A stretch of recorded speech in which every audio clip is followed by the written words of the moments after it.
wait until people can, other people could see us. You can go on your phone and look and see if the MVP Disc Sports has gone live, and if we're up, then that'll be our test. Hello, rest of YouTube world. YouTube, what's good? And welcome to our Reddit AMA. We'll be going live here in just a few minutes with Andrew. Hi. We're just double checking technology's working. Everybody can hear us okay. We are here at Maple Hill Disc Golf Course for the MVP Open. It's exciting place. Very exciting. Live from the Sept house. Yeah, it's raining outside, so we had to bring it inside. Unfortunately, we were going to do like hole 18 style. It was going to be beautiful. It's raining. My tech guys don't like getting their equipment wet, so you know. Basically witches. Yeah, they do melt in the rain, 100%. Are we live? Oh, we're working. Perfect. Let's do it. Okay. On YouTube. Yeah, that's where we're live. Okay, so hey everybody, welcome to our Reddit AMA here live at MVP Open 2021. We're really excited to have you. I am Steve, and this is my compatriot Andrew. We will be interviewing a number of Team MVP members about questions that were submitted to us on both Reddit and, if we have time, the comments. I am joined by our wonderful media crew, James, who's on lead, which you can't see, but he is waving. Hi, James. Tyler, who is behind camera one. Hello, Tyler. What's good? And Alex, our community manager, will be feeding us questions and generally yelling at people coming up the stairs since we had to move in here so quick. So, yeah. With that, we will go ahead and get started. Let's do it. So our first slot is Andrew. Andrew is the 2021 Team MVP manager. I am. It is his first time full-time on the road for Team MVP. Mm-hmm. It's been fantastic. And I turned over team management to Andrew at the start of this season, but really he was doing team management halfway through 2020. For the most part. Behind the scenes stuff. Yeah. I mean, he was doing a lot of work, so I am greatly appreciative of that as always. My pleasure. And so we will jump right into questions. So the first one we have, our first slot is 11, and it is Andrew, and let's go right into it. User Smile Bite Nexile, I probably messed that up. What are MVP and you doing to recruit the next generation of talent for Team MVP, and what is your vision for the team? So, my vision for the team, I think, you correct me if I'm wrong, I think it's pretty in line with yours, or at least what we started off as. Sure, we're looking for talented disc golfers always, but above all, first and foremost, and let's just rephrase it again, the priority is to have someone, a team MVP player should be someone who you play on their card with, and you're always coming away with a positive experience. We care about people. We care about people, and we care about people, especially if they care about gyro. But no, we care about everybody. Player experience, interaction, approachability, personability, and media ability. All those abilities are things we really do care about. First, above all, I would say, personality, absolutely. Positivity, absolutely, and then disc golf as well. Very important, those things. But yeah, that I'd say, and my vision for the team is have a crew full of the best possible disc golfers who are even better human beings. We already have world champions. Hopefully we'll get some world champion, we do have some world champion personalities, I think, too. So. Absolutely, world champion personalities. World champion personality, world champion disc golf, world champion technology as well. Yeah. Oh, yeah, of course. Of course. But yeah, I'd say... Brought to you by Fission. Brought to you by... Yeah, this comment brought to you by Fission. I'd say that ties up my thoughts on it.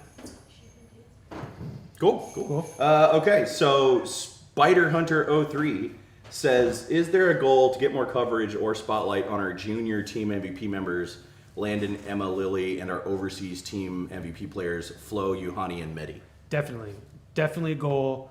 And it's something right now that we're limited by our just the ability we have to travel and hit all these tournaments. We're definitely prioritizing, as no doubt you've seen, the professional tour this year, but we love and support.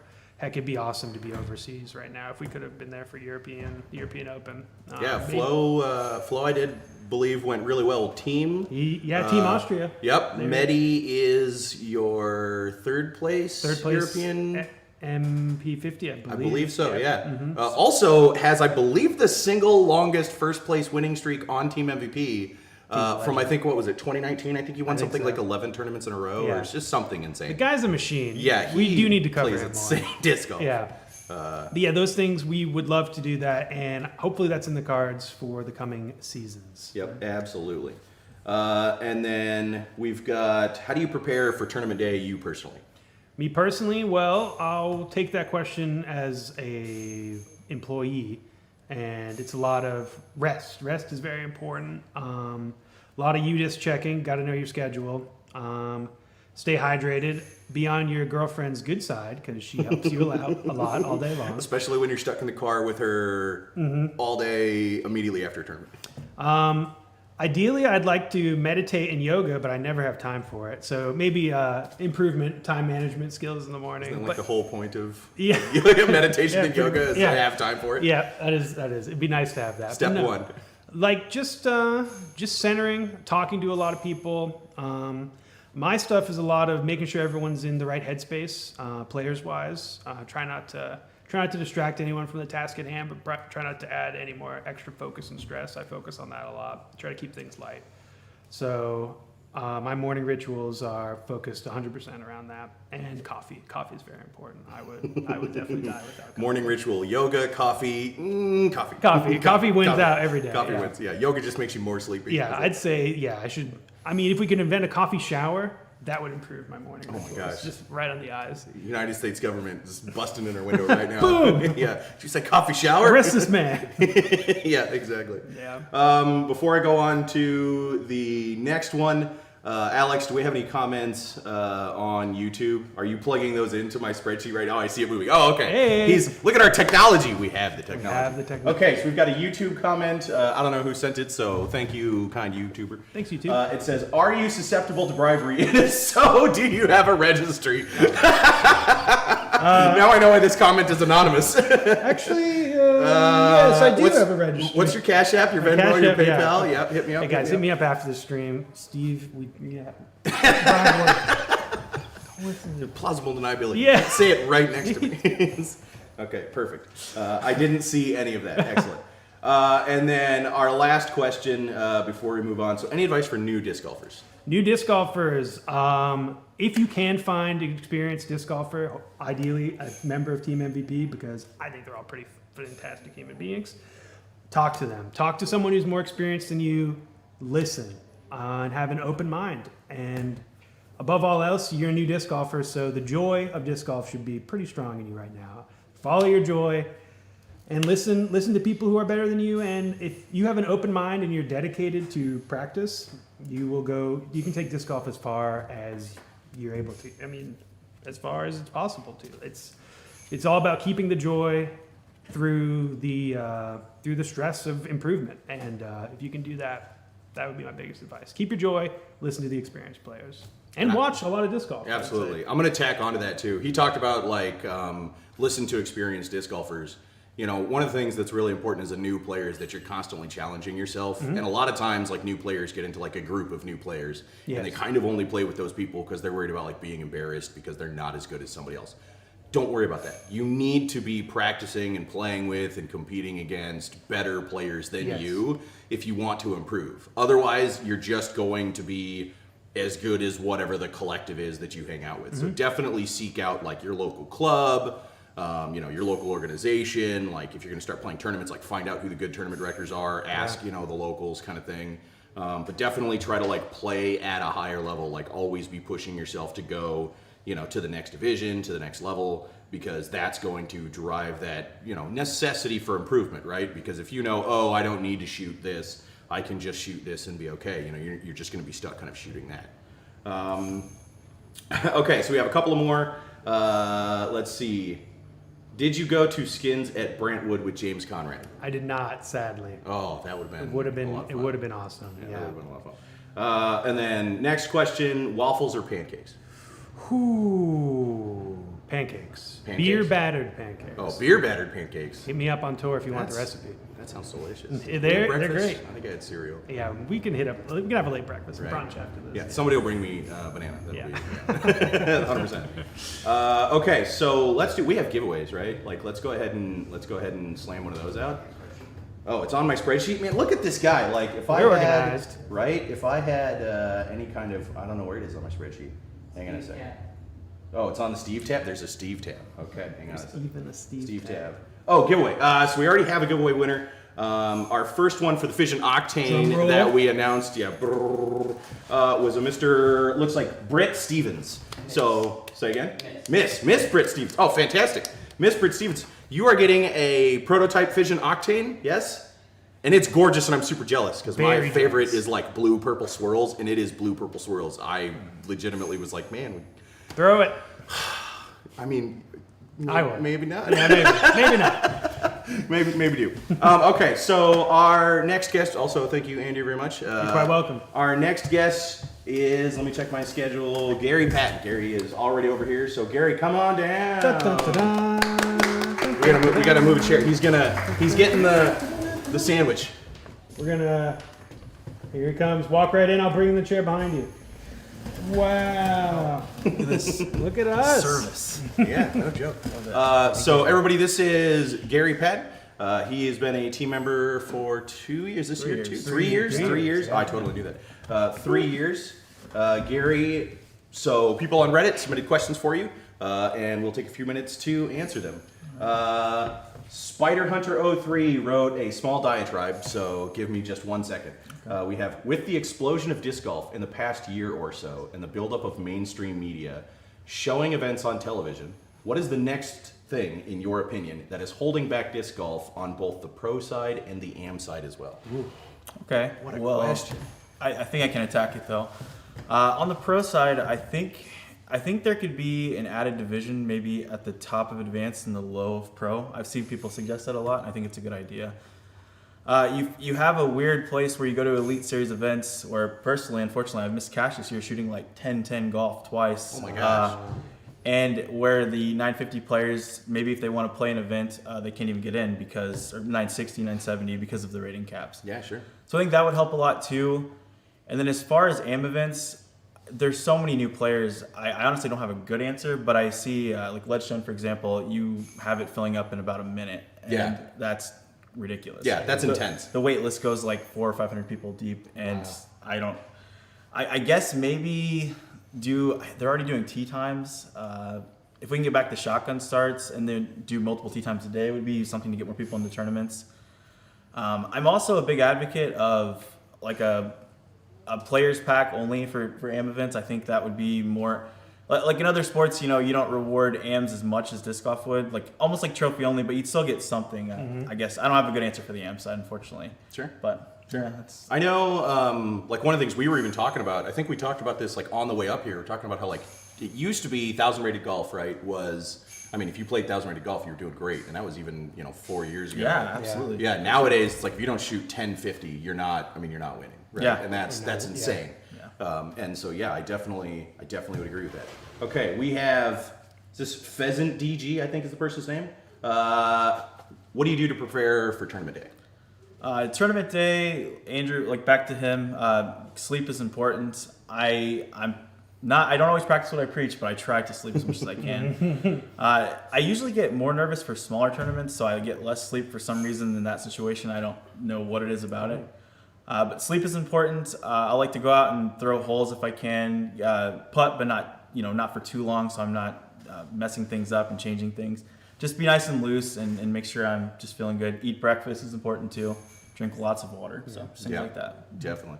So I'm going to switch up a little bit. So speaking specifically of MVP Open, what hole do you need to plan for the most out here? Like which hole are you thinking like, okay, this is the one where I got to really focus? I don't have to think. Hole 6. Hole 6? Yeah. Just without question, hole 6? There's no question. Okay. In my head, I'm thinking like flip over mid-range or putter just to get a 3, but if I want a 2, I can throw a sidearm. The wall's going to come into play, so it makes me lack commitment on the backhand. It's a big, it just gets in your head. I mean, there's no other way. No, it is a very tough hole. It is a very tough hole. What do you think about hole 17 moving the tee pad back? I've only played it once, and thankfully I cleared all the trees in my drive. All right. No bad. All right. No, I think it needed to be done though. Sure. I think 17 is one of those holes that is too easy out here. Sure. If you can throw about 450 or so, you're able just to throw an Anheuser and then almost jump putt to the green. So it's a good change for sure. Cool. Okay, we are going to go back. So Gary is also from Illinois, which happens to be my home state. Yep. And so we have a question specifically for that. With Illinois being my neighboring state, I'd love to hear what your favorite course in Illinois is. Favorite course in Illinois? Right. There's so many. By the way, the pressure here is mounting because now there's like a whole bunch of people like judging, externally what this is going to be. Not to put it on. I feel like I'm very vocal about things like on my YouTube. It's no secret that Northwood Gold was my favorite course. Black has not grown on me completely yet, so I would have answered Northwood Gold previously. Sure. I'm just gonna keep it with Northwood because I think it'll grow on me when it gets beat in. Sure. I also love Camden too. Shout out to Chris Sprague. Oh yeah, absolutely. Is that technically in Illinois? Yes, yeah. It's in Milan, so it's about it's Quad Cities, like 3 or 4 Northwest miles inside the Illinois border. Okay. So it's in Illinois. Yeah. Sure. Okay. I'm also a huge fan of Camden too. That is if now that we're counting it as in Illinois, I always thought it was in Iowa. Kendall Lake is also a sleeper course that nobody's going to know about. Probably watch. If you play Amletron, you might know. But I have not had a chance to play Kendall It's Lake. beautiful. I mean, it kind of is like a small version of this. Really? Yes. Well, now I feel even worse that I haven't played it. Yes, it's a good course. Okay. Andrew, you've been through Illinois a couple of times with me. In fact, for the last couple of years, you have. Yep. Any thoughts on courses that you really liked so far that you've seen? I really did like Northwood Gold, and I'm actually similar to Gary. I think Black's going to be phenomenal, but I didn't get to play it enough to really love it. I'd say Megiddo. Megiddo is a lot of fun. Yeah. Okay. Yeah. Shout out to Kip. Yeah. I'm a big fan of canyons up in Dillwood. I haven't played it. I haven't played that many. It's just beautiful. I shot like some of my best golf up there ever one time, so I'm a little biased. Good memories. Okay, so we have more questions. We're gonna keep going. We have waffles or pancakes. I'm a waffle guy. Waffle guy? Yeah, waffle master. Right? Okay. Same pancake. Oh, okay. Now we're about to start fights. This is probably going to continue all day. It says, Gary, are you still on Anode Army? I absolutely am on Anode Army. Oh, okay. One for Anode. Someone needs to be keeping track in the background. I mean, I do bag an Envy also. I just don't bag an Atom, so I'm sorry. Right. Editors. What are you putting with right now? I putt with ions. You putt with ions? Yeah. Oh! I'm like a Team Ionic. mixed basket there. But I throw anodes. Anodes are... Jack curious. They're almost more important than the ion because it's a stroke saver. Sure. Because you have to get to the basket in order to putt it, right? Sure. Sure. That's... Yeah, okay. Okay, so we have a couple more questions. We're going to keep going.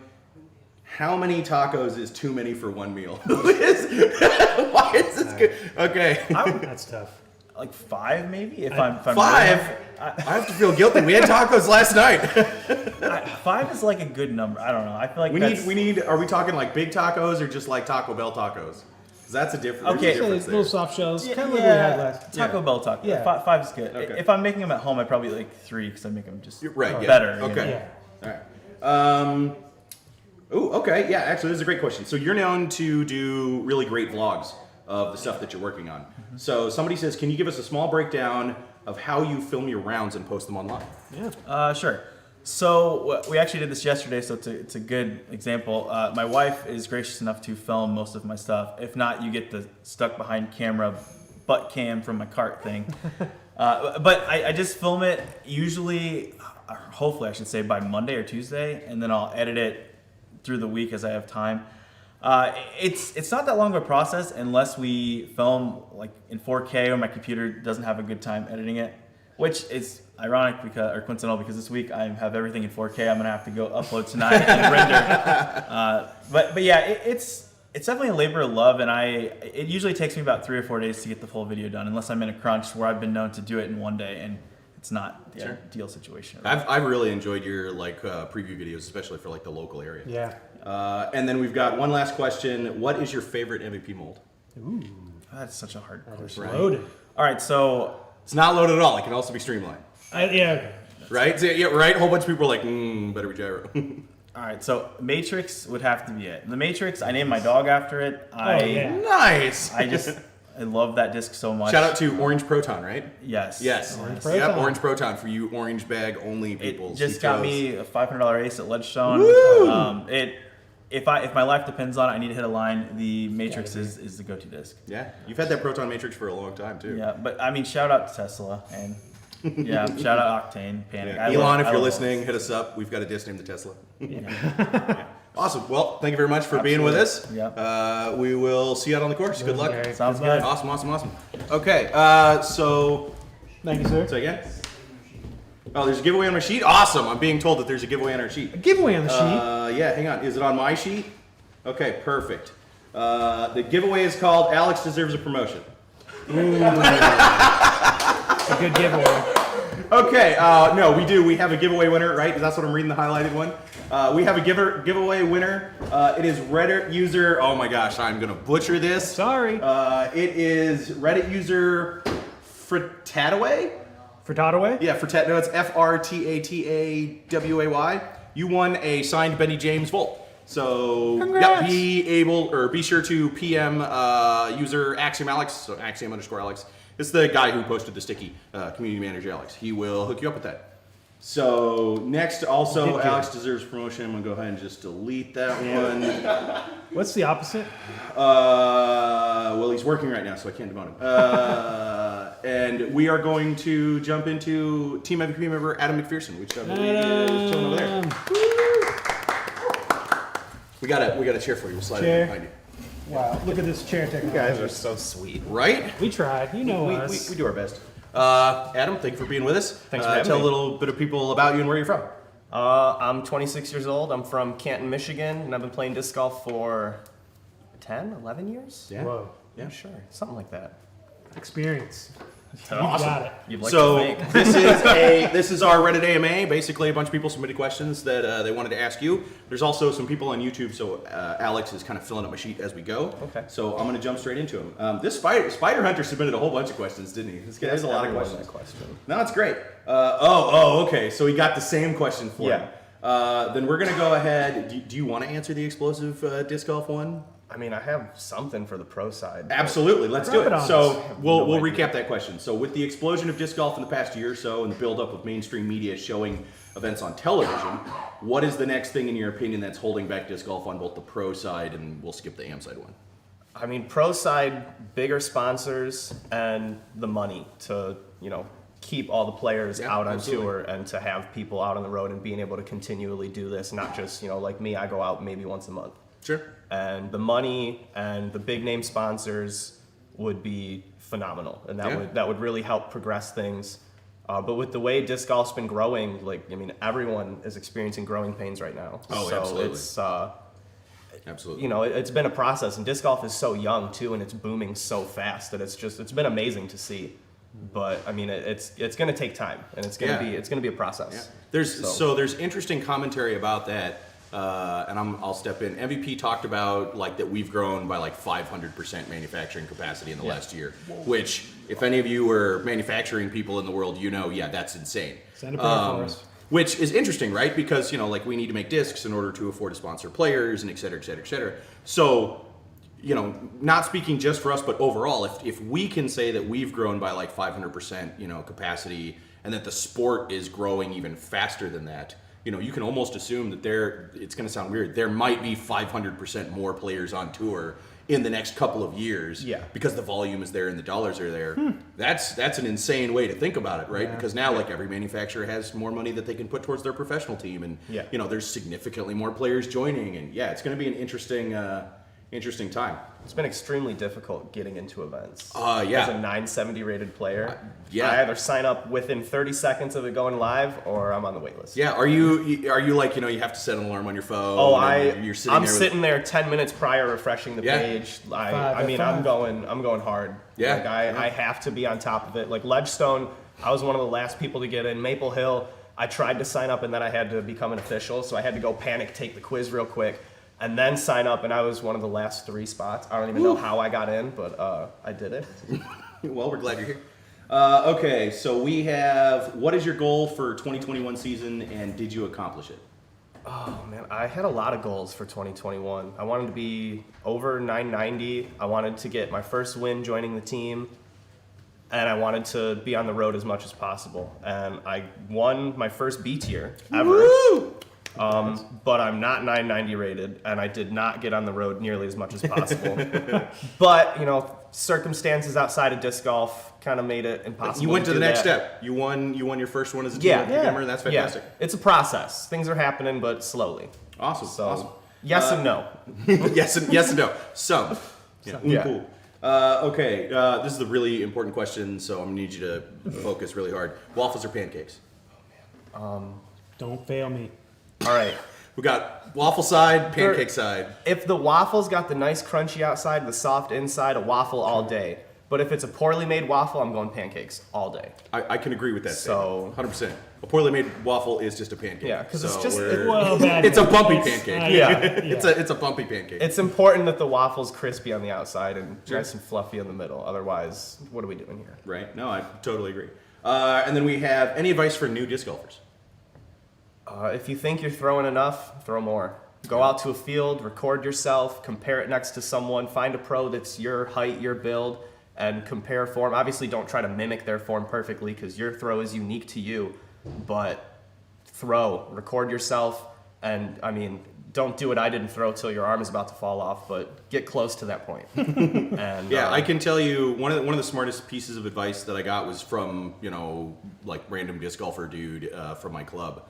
And he was like, listen, 15 minutes of putting practice is worth like 10 rounds of actual playing disc golf. Yeah. And he was like, if you think about that, if you go out to the course and you have a good day, right? You throw, potentially 18 to 20 something drives and you throw, hopefully 18 putts, right?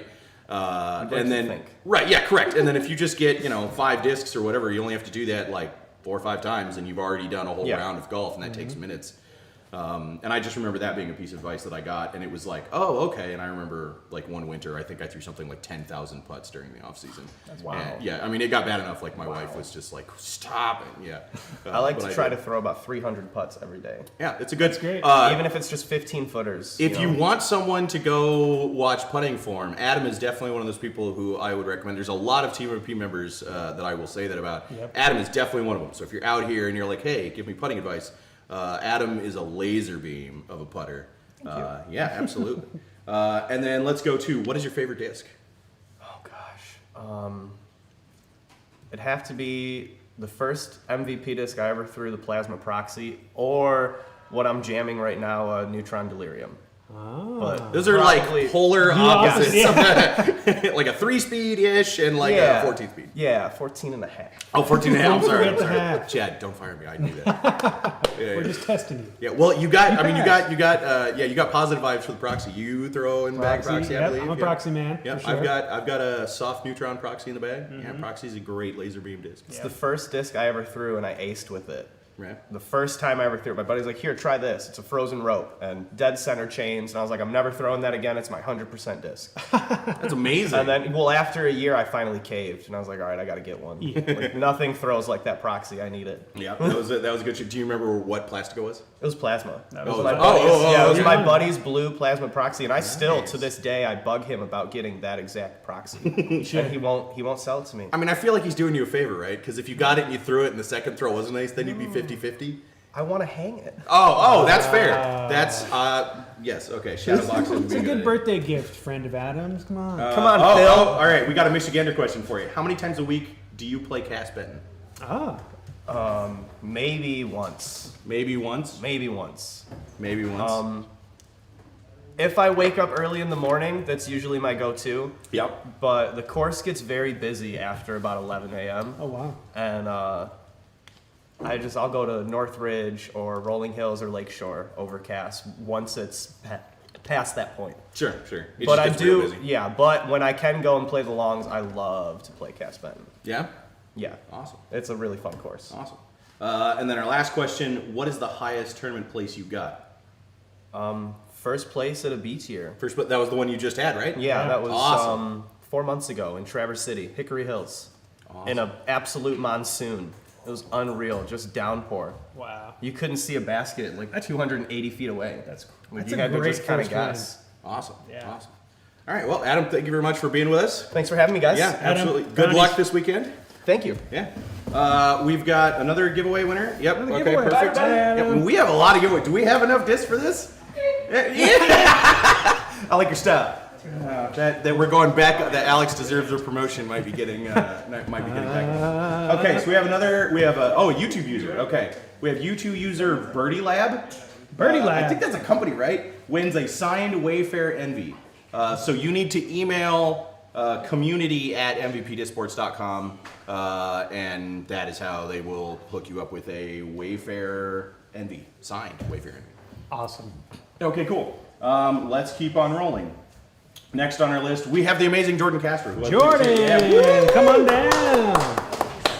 Yes, share out. Next contestant, you are live on MVP Reddit AMA. Sweet, let's do it. Awesome. Thank you for being with us. Thanks for having me, everybody. Jordan. Jordan Castro. Jordan, tell Reddit and YouTube a little bit about yourself while I pull up some questions for you. Yeah, my name's Jordan Castro, and I am now from Phoenix, Arizona. So kind of made the move. When did you do that? That was this year, right? Yeah, pandemic last year into this year Okay, or whatever. okay. So a little bit of everything. So that's the kind of reason why I'm just not kind of playing as much as I want to. But hey, Yep. sometimes life you have to It does. sacrifice. So. Absolutely. But yeah, Absolutely. it's good. Life is good. I'll pay dividends in the off season. Right. Yeah. Yeah, I'm excited. Yeah. Absolutely. I spent a Being couple able to off play. seasons there recently, so like the last few years, and just enjoyed it. So Yeah. Year-round golf is a Right. big that's a big Right. thing. I mean, a lot of players Yeah. go to Texas or Arizona or something Yep. like that and just train in the off season. So yeah, I'm seeing a lot of that actually. Yeah. There's been a lot of people doing that. Okay, so we have Spider Hunter apparently asked this question of everybody, and Sweet. it's a decent starter question. It's also very heavy.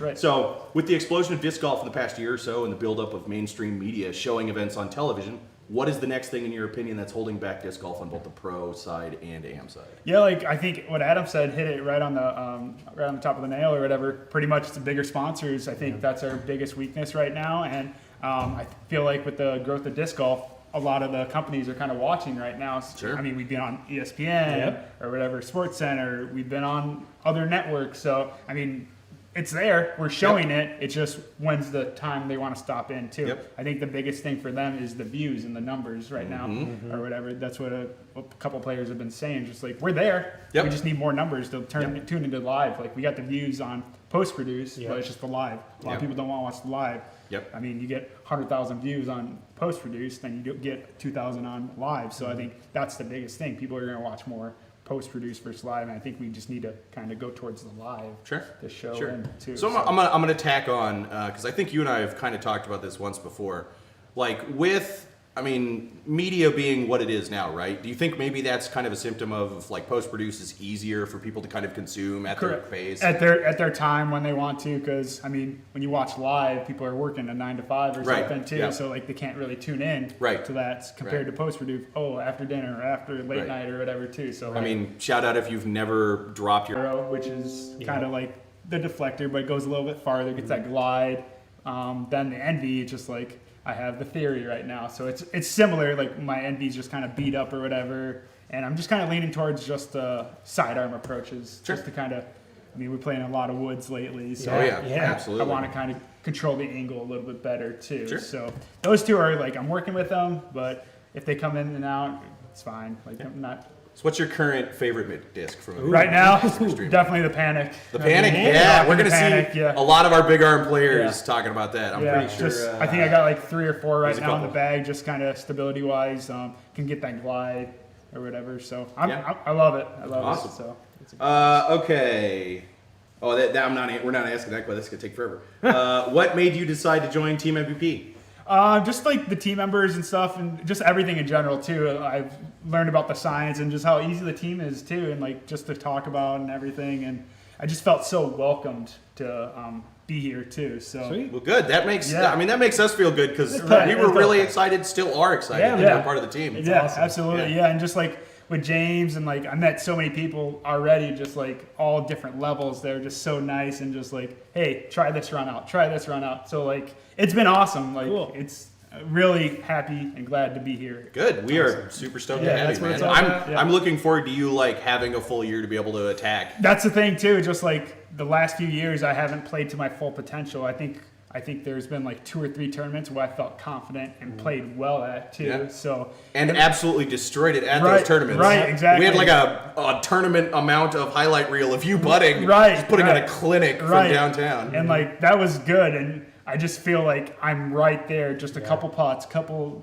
throws, couple there. But once I get those, I'll be right there too. Awesome. So Awesome. especially with the help with everybody, like I've reached out to players on our team, other teams, like, hey, let's play a practice round. Like they're studying the game so well, and I was like, what am I doing wrong? Help me with this. I was just like, I don't need what you tell yourself, and just look what my emotion. Just like, how can we tweak it a little bit too? Yeah, So, it's honestly it's a good test of character to know that you're willing to like seek outside advice, right. Being at the level you are, right? Exactly, Because you're a exactly. professional disc golfer. Right. This isn't like some side gig. It's not like your weekend warrior job. Yeah. It's like you are a professional disc golfer. Right. This is what you do, and you're still like, how can I get better? Like Exactly. anybody that's better than me, Yeah. like help me out, right? Even or if they're anybody not that's the- got good like Yeah. ideas about your form. Right, and like some of my best friends are like sub 900 rated just because they don't play many tournaments, but they teach 1060 Sure. or whatever too. So like you just reach out and learn, and Yeah. it's absolutely. awesome. New players have no excuse. Right, right. Yeah, Right. absolutely. Jordan's I'm still searching. Like, Yeah. Absolutely. It's a constant search. right. Okay, so you used to be a Minnesota person, right? Yep. Yep. So we have a question from Minnesota people. What course do you miss from Minnesota the most? Oh dang, there's just so many. Like, it's tough because like you go to Minnesota, which is pretty much a mecca, then you go to Phoenix, where it's just like they're not as good yet. Sure. But we're kind of in the process of that. I think the biggest one is just like Oak Island, BRP, Kaposia, the Valley. So like anything like hour and a half north of where I used to live is pretty much good, like championship level too. So, but right now, you know, the game's just so evolving, Yeah. and like I show up to a course like that and just shred compared Sure. to this, where just like it's tough. Like I was telling somebody today, where we play a course like this and kind of struggle, then you go home and you just Dunk on it. pop a 15 under, and like Right. it's your So we have, do you have any advice for new middle-aged players that may differ from new player advice that you would give to younger players? So the guys, I'm 39 and just got into it in September. Yeah, I feel like that's a lot of things right now with the pandemic. A lot of people are just kind of like joining and playing too. So I recommend just kind of watching footage, take videos of yourself, and just kind of learn. See what, like Adam said, compare to yourself to a pro and just see how they're doing it. I mean, my form is getting better, improving left and right or whatever. I'm still taking videos. I was just on the course a few minutes ago taking videos to Nice. see like how am I doing in this rain? How am I putting? How am I like just adjusting? And just see what I can kind of learn. I'll put it on my computer and just kind of zoom in and just like look at your foot, look at this, your twist and turn. So it's just a constant battle too. Yeah, so Awesome. So if you're here with us from Reddit or if you're new, Reddit has like a sidebar, it's called, and down at the bottom there's how to post a form check video. Shout out to, I don't know who wrote it. It's some really intelligent guy about doing form check videos. Right. But you should definitely look at that if you're a new player, because that's what I did to get Absolutely, better. absolutely. I would go to the course and I would make my wife film me, Right. and I would like throw discs until I fell down, and then I'd go home and I'd be like, okay, what am exactly, I doing I wrong? did that. I still do it, like Yeah, I said. yeah. And like you can always reach out to someone in your local area, whether it's a Absolutely. pro or just like a guy that Absolutely. plays tournaments too, and they're more than willing to help and whatever. Yeah. You might not respond right away, but Yeah, definitely check your local Yeah. club, Right. right? Because there's always somebody there willing to help usually. If not, Reddit, there's a disc golf Discord. I'm on there too, so like Yep. I just tune in and just Yep. Yeah, you are. I don't post anything, but I just Shout read. out MVP fan page on Facebook, Right. right? Bunch of fun-loving people there. Okay, let's keep going. Do you plan to play Pittsburgh Flying Open this year? I don't know. no. I got a wedding that Sure, sure, weekend, sure. so I'm Cool. going to. I wish and I then- was. It's one of my favorites, and It is. get to hang out with Casey DeSmith. He plays for the Penguins. Oh, so Sure. yeah. Just stay with him. and Nice. Can't make it this year, unfortunately. Nice. Sorry, You, Casey. wait, Sorry, yeah, Casey. hit him up. Does he want to play disc golf? Like, He might be playing. I don't know what his Awesome. schedule. He's busy. I gotcha. What part of your game are you most focused on improving? We just talked about that. Yeah, just putting, honestly. Just got to stay confident in myself, and I feel like the last few weeks I went to a few seminars and just like mindset, and just like that's where reason was off, and I mean, there's a lot of more important stuff than disc golf Yeah. mentality wise. Just like I'm not Yeah. getting mad at myself, and just like I'm very grateful to be where I'm at right now. Awesome. in That's a good life too. mindset. So Yeah, it's and, a like, great mindset. I'm not worrying about the negative anymore. So and Sweet. So Sweet. Awesome. staying Well, positive. Thank you very much for Yeah, being with us. Yeah, thanks for having us. Good luck this weekend. Yeah, thank you. Yeah, I'm excited. So thanks Awesome. for everybody tuning in, and got some more gamers coming in. I do. So- Thank you very much. So, yeah, Good seeing you, yeah. Jordan. Take care. Okay, we have another winner. Okay, let's see. Another giveaway. Yeah, man, we're just straight killing it. I guess this is the thing. So we have Redditor. Why you got to give me names like that? We have Redditor Skidmark. You won. Skidmark the cat. I'm sorry. That's maybe not better. You won a signed Wayfair Envy. So that's on Reddit. Hit up user Axiom Alex. Send him a PM, and we will get that over to you. It's proof that it's truly random. Right? Yeah, proof that it is absolutely random. We are definitely not like loading these. Next up on our list, we have who I lovingly refer to as the wave apologist or the wave apostle. The best wave salesman. Absolutely period. best wave salesman on the planet, Jessica Oleskie. Jessica. Woo! Come on down. You got it. Yeah. Jessica, thank you for being with us. We'll scoot you Absolutely. forward just a little bit more. And then why don't you tell YouTube and Reddit world a little bit about yourself while I queue up some questions. My name is Jessica. I am mostly known as Brandon Oleskie's wife. I guess is a good way, but We're gonna change that. I am, yes. I am the biggest fan of the wave, but I guess you want to know more about me. It's about the wave. I mean, you can talk about you if you want to talk about the wave. You talk about whatever you want to talk about. That's basically me. It's about to be It's 9 the minutes of wave. It Yeah. is. Welcome to Wave Talk. But I'm from Michigan, and we work and as well as tour professionally, which we love.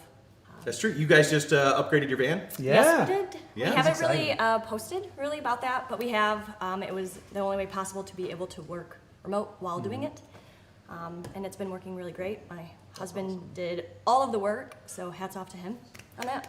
Awesome. Yeah. Awesome. Good job, Brandon. Okay, so we have questions for you. We're going to go to how do you prepare for tournament day?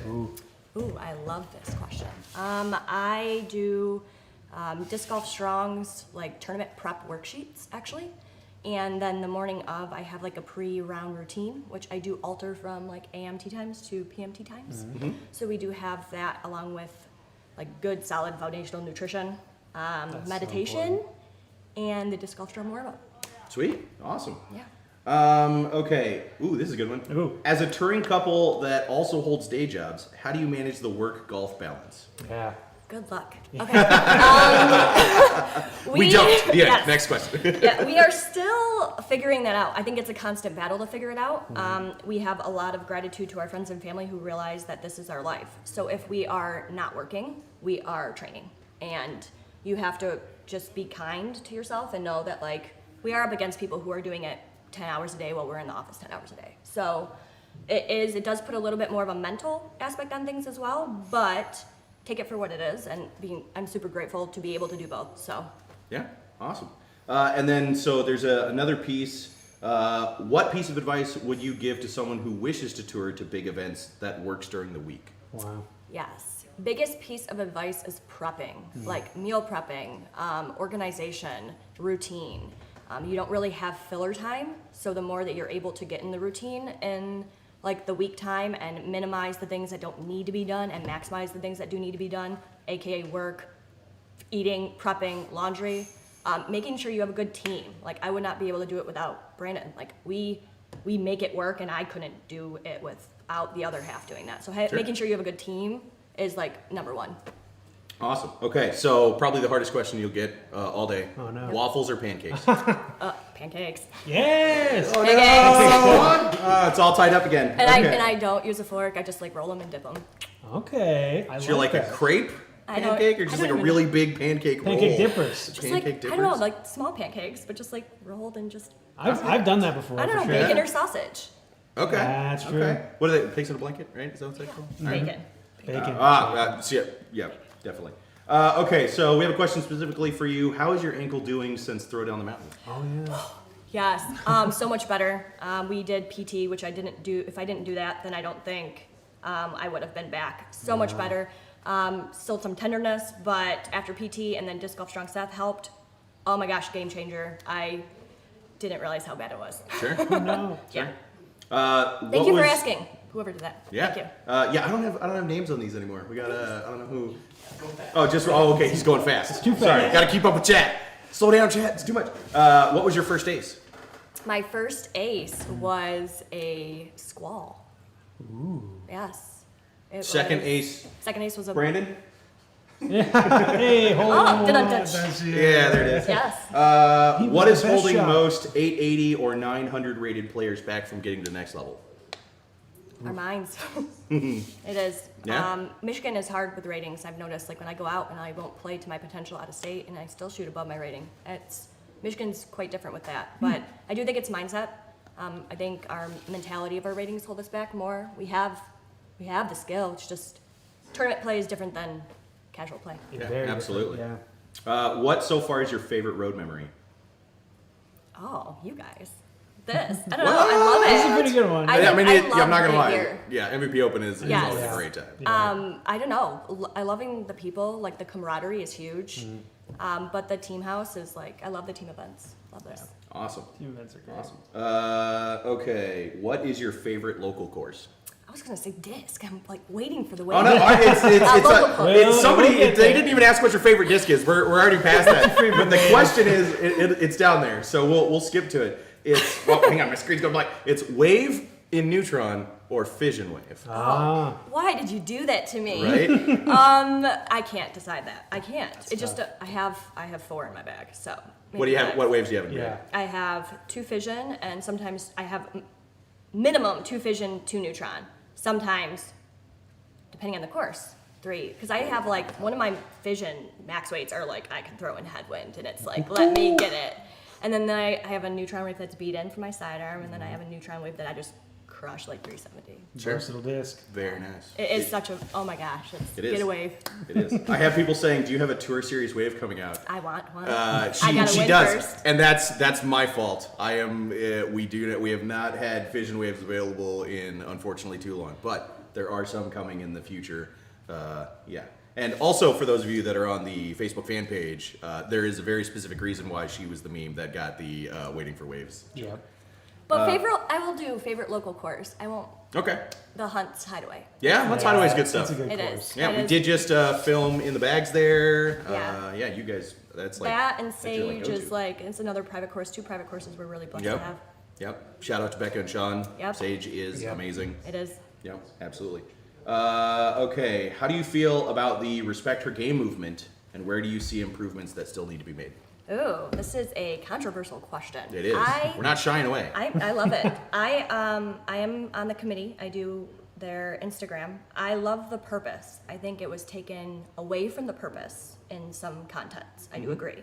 But why I like it is because I think there needs to be more of respect for players, respect for the game itself, not just for females, because there is internalized misogyny that's going on that's not really brought up to things as well. So I think if we as players respect one another more, that it's going to help grow it as a whole, not only just females getting that. But it does, I do understand that in order for media to get numbers, some people don't like to watch lower rated females, but it needs to push us to drive harder, and maybe having some people not have the expectation that everyone's going to shoot like a Paul Macbeth or Paige Sure. Pierce. I think that is what it helped. But I do think it was there for a purpose, and moving forward, I do see light. Absolutely. Yeah. How has the FPO changed since you started playing? Ooh. How has it changed as a whole or me? I don't know. The question was. yeah, you That's can a take it big either way. question. You could do it either way you want. Yeah. I don't even know. The FPO has changed. There's some competitors. Yeah, So the what field you is think tough. is FPO back home is you got it ahead of you. Sure. You do. I'm Sure. gonna leave it at that. Okay, so last question. Do you prefer a morning tea time or an afternoon tea time? I am a morning tea time person. I am. knew this was going to be the I I wake up groggy. She's sitting in the couch. Morning. yeah, I love morning tea times, but mostly because I've honestly have had a newfound like performance anxiety. So when I get up in the morning and I just get out and go, I perform better. But I'm gonna say I enjoy both because I have to be able to be adaptable to both to be competing at an FPO level. Absolutely. Yes. Absolutely. Well, thank you very much for being with us. Good luck this weekend. I look forward to. I'll be out there. What's your tea time on Friday? Do you know yet? Do they have tea Not times up yet, yet? no. Okay. I will definitely be there as always, catching you guys' TFs. Thank you. Have a I good appreciate it. Yeah. Get a wave. Get away. Get a wave indeed. Okay. We don't have a giveaway. Oh, boo. Okay, we don't have a giveaway. So we will continue right along to the next one. Except I lost my schedule sheet. I believe it's Brandon Oleskie. It is. It's Brandon Oleskie. But hey, Brandon. Got it.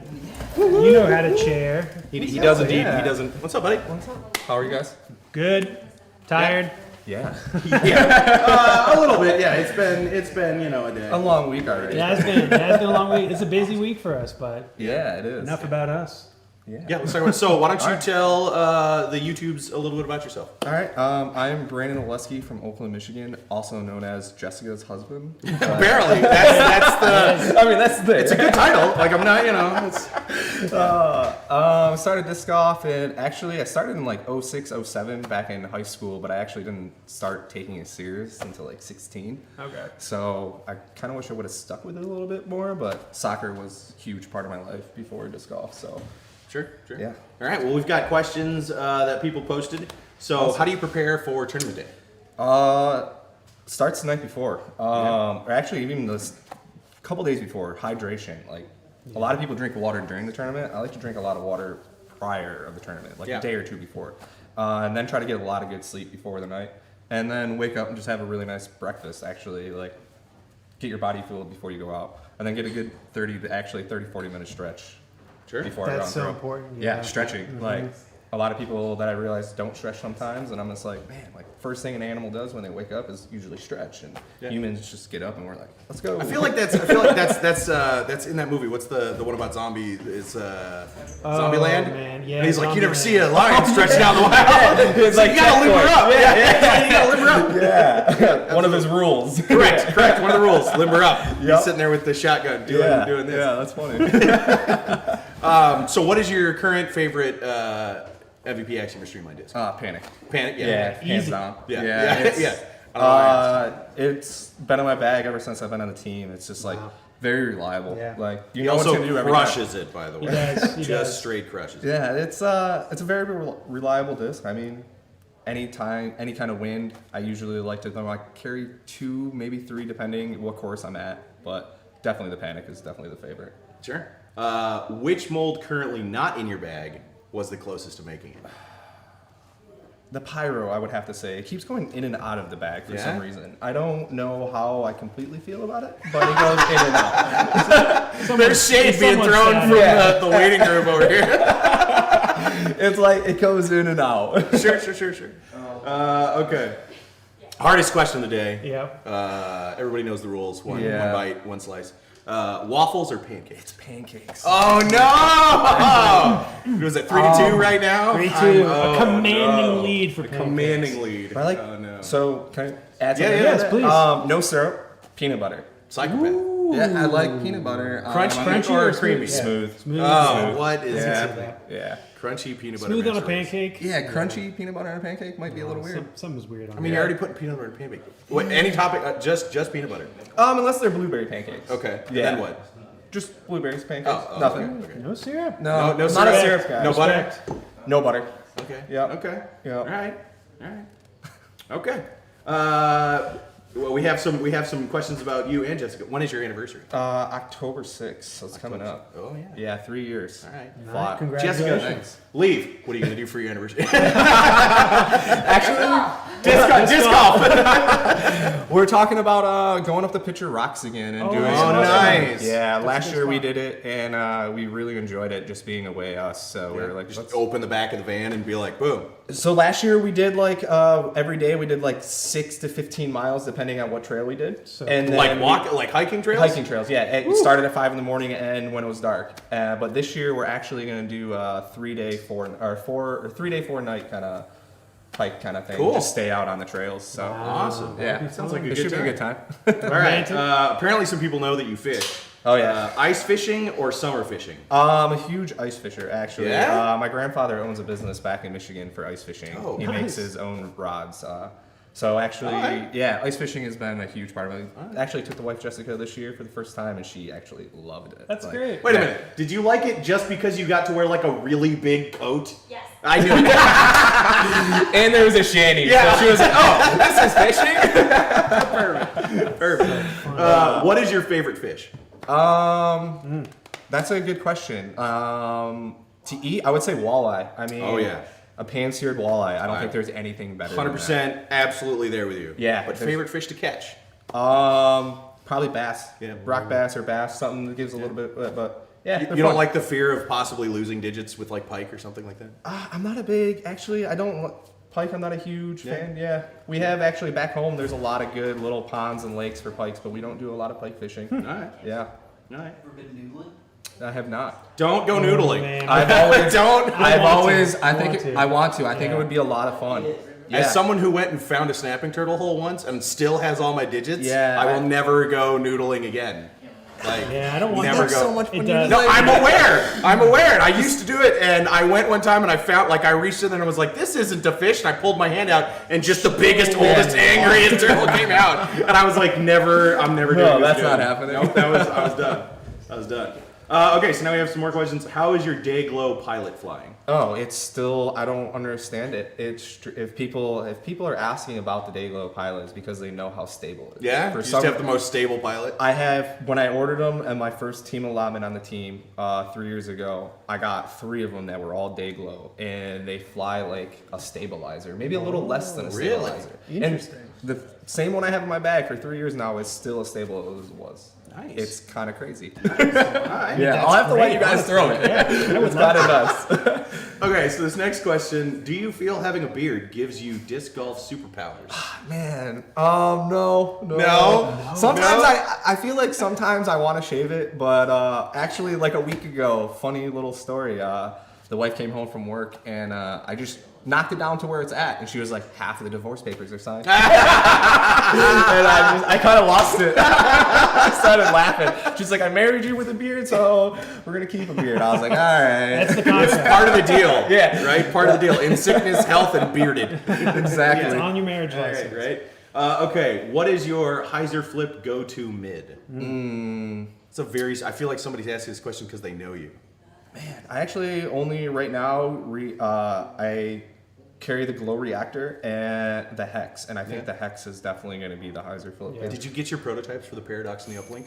Yeah, they're flippy. Yeah. Flippy. Yeah. Yeah. They're great. I think they both actually went to Jess. I threw them in the field a little bit, and I was like, I just think they're just not going to be that slot that Yeah. I personally don't feel like I'm missing too much of a slot in my bag as of right now. Sure. But Perfect. Okay, what do you do for your job? Your day I job? work in robotics, so I make the blueprints for work. So Cool. yeah, so everybody like head engineer sends us work, and then I have to make a blueprint for every finger, arm, or anything that's on that robot that he made, and That's then I real send cool. it in before it gets made. That's awesome. Oh, that's why I can work remote as Yeah. well. Yeah. So. Yeah. That's super neat. It's also like a really interesting job. Yeah. Like, Yeah. Like, Yeah. I make the blueprints for I'll robotics. have to show you some guys. I'm videos down. of I'm that. down. Yeah, I'm like hardcore down. Yeah. We need to get you, Brittany Zimmerman, Justin Bilodeau. Justin, me and Justin were talking about Yeah, it 2 years absolutely. ago, actually. Absolutely. Yeah. In fact, he's on the schedule, right? I think he's an aeronautics engineer. Yeah, aerospace. Yeah, aerospace. There it Yep. Is that what it is, right? Yeah, I Yeah, think I believe so. Sure, us lesser mortals know that. Okay, what is holding most intermediate players back from playing at the next level? Consistency. Yeah. I mean, yeah, I think that's the biggest thing for anybody is consistency. I mean, we can all go out and shoot really golf, but can we all go out and shoot that same golf every single time, every round? Yeah, absolutely. Because that's definitely. Sure. Next one is, was there a moment you knew you had what it takes to play at an MPO level? Ooh. Say that again? Sorry. When was the moment you knew that you had what it takes to play at the MPO level? Is there like a time you were like, I'm ready? Yeah, it probably would have had to been the year I won USA GGC in 17 when I won MNATS. Nice. That's a pretty good moment. Yeah, Yeah. that seems like a good moment. Yeah, the year prior, in 16, I shot a really good round, and I was actually leading the clubhouse. And the next 2 rounds, I didn't shoot so well. It was consistency, right? I mean, it goes back to that. And then the next year, I was like, I'm gonna come back and I'm gonna try to take this down. And I put together 3 good rounds. Sweet. Okay, we have one last question, and then someone says they have a pyro for you. That's not a question. I got 2 of them in the van.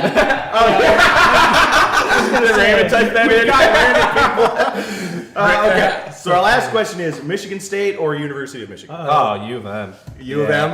We're Go starting fights. blue. Yeah.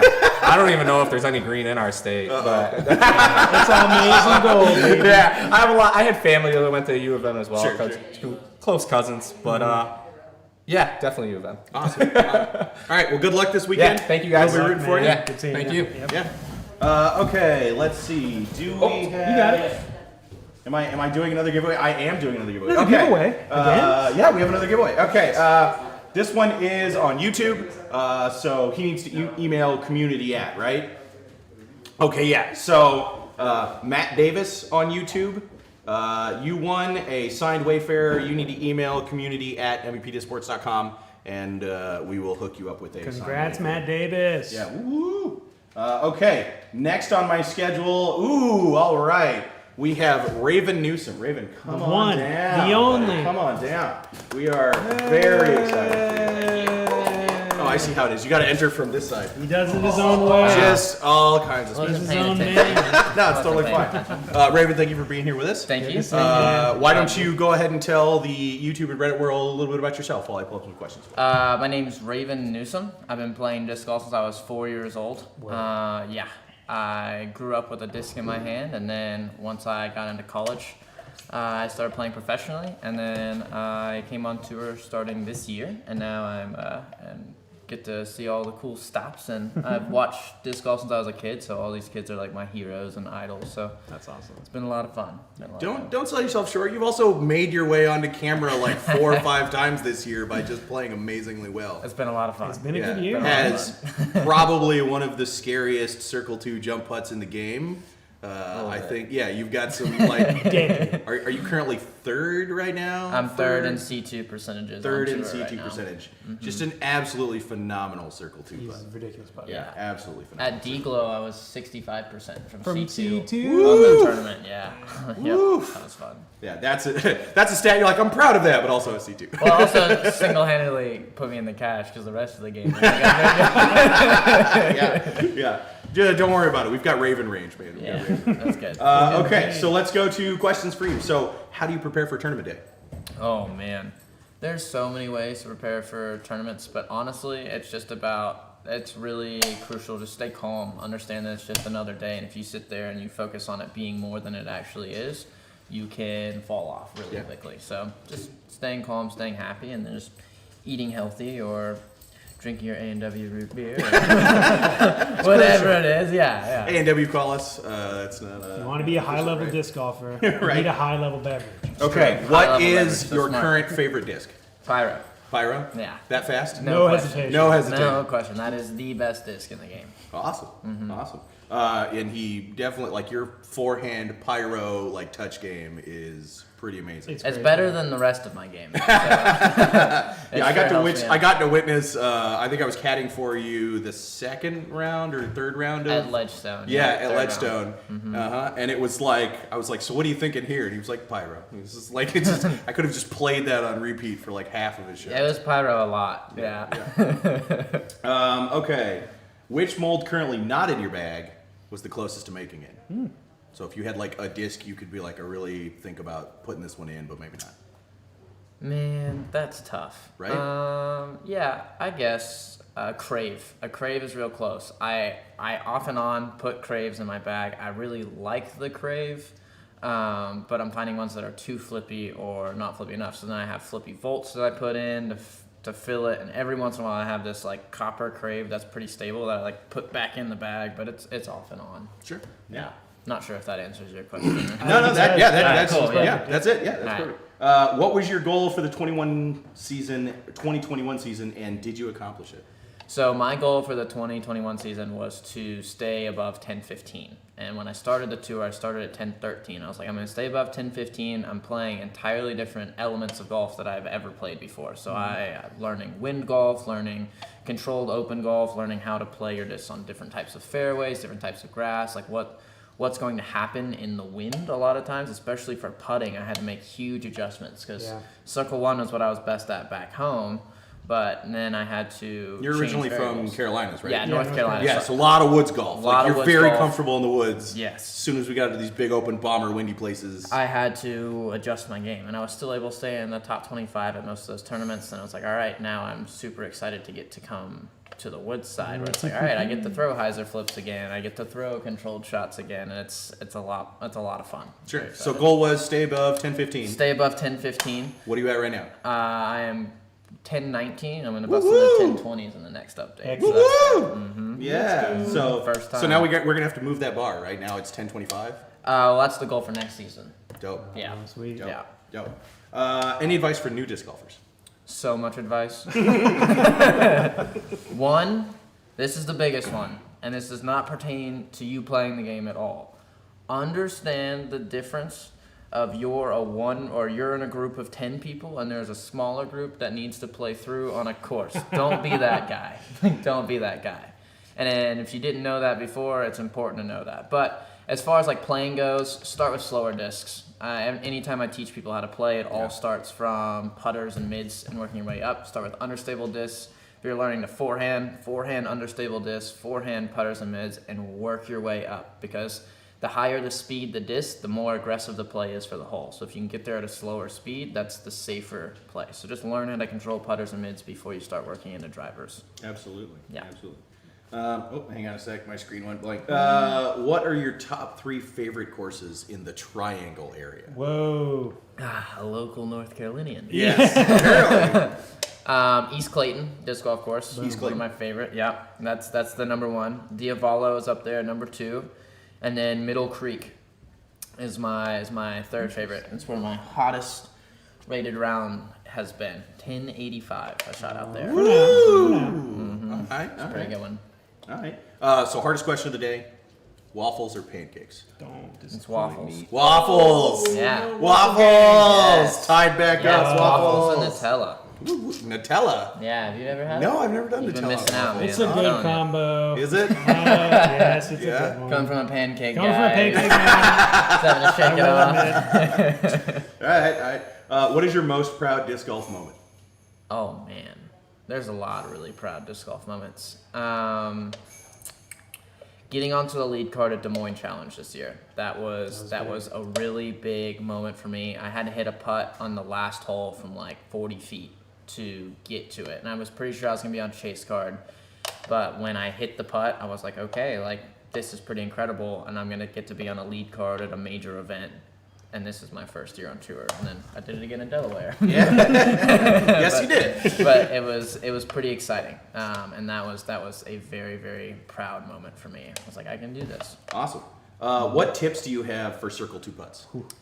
Oh man, you gotta putt it if you want it to go in. So don't be afraid to miss high. Don't be afraid to miss low. Don't be afraid to miss, because if you're gonna miss, might as well just lay it up so you have like a 2-footer on your next one. But if you want to make putts, you have to know that you can make the putt. So practice following through. That's the most important part in any C2 putt. You have to use your lower body, but you have to follow through. So a lot of times you'll notice on a lot of my putts, I'll finish following through on the basket and hold my hand out on the basket until I know it's in, and then I'll start walking it down, or I'll start walking it down with my hand up. But it's very important to make sure that you are delivering the disc to the basket and you're just letting the power come from your legs and your lower body, and your arms just guiding it there. And that's a crucial variable, because you see a lot of people from C2 that try and power up with their arm, their legs, and their wrists, and it just falls apart. You just got to control one component, and that's the follow through. Cool. Are you Anode Army still? I am. I have Electron Firm anodes for Circle 1 putting and windier putting, and then I have my old Electron anodes from like 2 years ago that I used for C2, the black on black ones. Sweet. So one of the things, and I'm springing this on Raven because he did not know that we were going to talk about it. One of the things that we as MVP are very excited for is Raven just signed his contract with us. One of the deals that I made with Raven is he told me, he was like, I want to tour, I'm going to go hard. He was like, Steve, I'm ready. And I straight up said, I was like, I think you are. And I was like, if you go out there and show me that you're ready, we are going to give you, full-time touring contract. And then we met, and I was like, you are very ready. And I'm very excited. So Raven has re-signed with Team MVP for 3 years. Yeah. The rest of this year and 2 more. Yep. Yeah, that's pretty exciting. I'm thrilled to be And here. I am very excited for it as well. We'll have there'll be like a photo shoot of, some signing going on. Yeah. Yeah, absolutely. but we are absolutely pumped to have you, at least for the next 2 and some change years. Yeah. But Looking to be more. yeah, oh, Yeah. absolutely. And there'll be, you'll be on coverage, like a couple of every time. Yeah, a couple of times. Yeah, a couple of times. Probably a few times. Couple of times. between here and there. Couple of times. All right. Well, Raven, thank you very much for being with Thank us. you, guys. Good I luck this appreciate Always weekend. a pleasure, man. It was Yeah, a pleasure. absolutely. A&W, hit us up. A&W. We got our Don't plug. forget. It's the one. Awesome. Okay, let's see if we have more giveaway. I think we do. I'm getting the head nod. Okay, we already did. Oh, okay, so we got a Redditor this time. So this one is GT Powers. Redditor GT Powers. You won a Fission Octane. Whoa. So go ahead and message user Axiom Alex on Reddit. And is that you? Are you GT Powers? Is that Aidan? It might have been. It might have been. I definitely know that there have been some team members like waiting over here in our little waiting area, like sending in messages, and I keep seeing them pop up. It's a battle for these discs. Yeah, absolutely. Okay, so next we have one of the most acclaimed female disc golfers of all time, Sarah Hokom. Sarah! Absolutely. A name that everyone knows and I cannot introduce well enough. No. Sarah, welcome to the show. I didn't know we were supposed to wear blue. We didn't get the memo. We sat down to do color check and we were like, oh, we're wearing the same shirt. Oh, darn. Like, roll with it. Hey, well, So, Sarah, thank you for being here with us. I'm going to skip the part where you have to tell the rest of the world about yourself because if they don't Needs already no know, introduction. none whatsoever. Just Google it. Yeah, absolutely. Yes, you can. Yeah, that's absolutely a thing. And welcome, pups. This is Raven, best pup on tour? It is the best This pup is- on tour right now. the puppy Raven, not the human Absolutely. Raven. Yeah, correct. Yeah. Little Yeah. Okay, so people on Reddit and or in our YouTube comments have submitted questions, and we will go ahead and jump into those. The first one is from Benjamin Baxley. It says, you're a very successful forehand dominant player. As a forehand dominant player, what is your perspective on the game? Yeah, that's a great question. I think that it is certainly, I see the course from a different angle, and I'm seeing the lines from the opposite direction. So I really and have keyed into course design throughout my entire career. And it's really obvious when a course is really righty or if it's really lefty. And I really love the neutral courses that offer lines for both ways. Yeah, and then I think it also has shown me so much about developing both throws from the very beginning and not waiting until halfway through your career to develop the other side. Right. Right. So yeah, I would recommend not doing that. Right. I definitely know, there was a lot of talk about people who were like, Sarah Hokom throws backhand? Like, Yeah. because you had some pretty big backhand crushes, and it was just kind of like, no one's ever seen you throw a backhand. Oh, she can throw backhand really far as well. Yeah. Like, because you were backhanding some crazy relay throws in Woods Golf, I believe. Was it last year, like end of last year? Yeah, and I'm still working on it. It just ends up being then there was 4 holes out here that I was considering throwing a backhand, and I'm working on the backhand throw out here on the course, and it just turns out that, my backhand isn't quite getting me the birdie looks. Sure. So I'm throwing the sidearm. Sure. Anyway, Sure. so that's why I feel like a lot of people don't realize that I do throw backhand. It's just not good enough to throw it on tour. Right. At a lot Right. of the courses. Right. Rarely is there a 275 backhand hyzer. That's not really a shot Yeah. that is often, it's usually there's more technicality in a shot that is that short. That is also a backhand, because most people are predominant backhands, and that's too easy of a hole for the tour. Right. So even though I've got it dialed in to a certain degree, it's still a lot less useful than I'd like it to be on tour. Yeah, that's understandable. Here, what hole do you think is going to be the hole that you're like, this is the one I got to focus on? This is the hole where I'm worried about, what I'm going to do. Well, I just went out and put in a really good practice round. Done. We'll count it. Let's turn that in. Right. I would say I could lose strokes on hole 1, honestly, whether I decide to try to get that birdie or not. And I think I need to try to get the birdie. You know, the FPO division is so strong right now that if I'm laying that up to get a safe par, I might be losing strokes at the field. Sure. So I would say hole 1's approach shot is something I really want to focus on. And then definitely hole 5, that one can make or break around a little bit. Sure. You know, I go out and over the water, so if I don't come in back in bounds, I'm going directly to the drop zone. And What are you throwing for that, for 5? I'm actually throwing a mid 160s drift. Okay, so you're trying to just float it in. So you need something, at least for my power, I need something that's got a little bit of speed, but is also very neutral. Sure. Because you need that glide forward and right, Right. and still at like a hyzer angle. So that's always, sorry, a little bit of distractions here. Hey guys, get out of here. It's an AMA. You can play skee ball later. So yeah, that one, hole 5 is definitely one that is troublesome. But I've got my Pyro dialed from the drop zone too. So, you know, it should only be a 4 if I miss the landing zone off the tee. Sure. And then 12. That one I've been struggling to get 11 and 12. I'm struggling to get over those pines. Sure, yeah. Right? And so if I don't get over the pines, then it's like layup for par, and not even that easy of a layup. Yeah, and this year they're really tall. They're really tall. So tall. Yeah, we went out to yesterday and I was like, wow, these trees got big. Yeah, so my perfect shot gets just over the pines and gives me a little bit of a run up.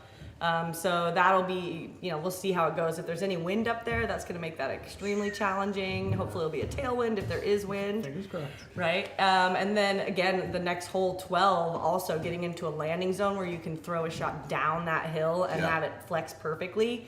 Although I think I got a vanish and then a relay down that hill. I think it gave me a nice birdie look today. Good.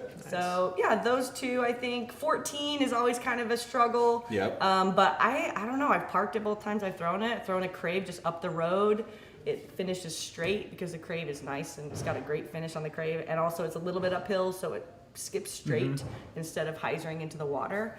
So it seems like a very technical shot, but you know, just throw that thing straight up the road and it's a park job. Sure. What do you think about the hole 17 long position with those trees? The FPO pad? The FPO pad. I think it was about time for that to happen. The shot from in front of the trees where we used to play was just getting a little bit too easy for the field. It was becoming kind of an automatic birdie, and now you have to actually throw a distance shot through a tiny gap. And then hopefully you're up a little bit on the left to open up the shot down the hill. Sure. So I'm throwing like a flippy vanish up that hill, hopefully it's turning a little bit before it fades, and then a spin backhand down the hill. Nice soft finish. Yeah, forehand through that's tough.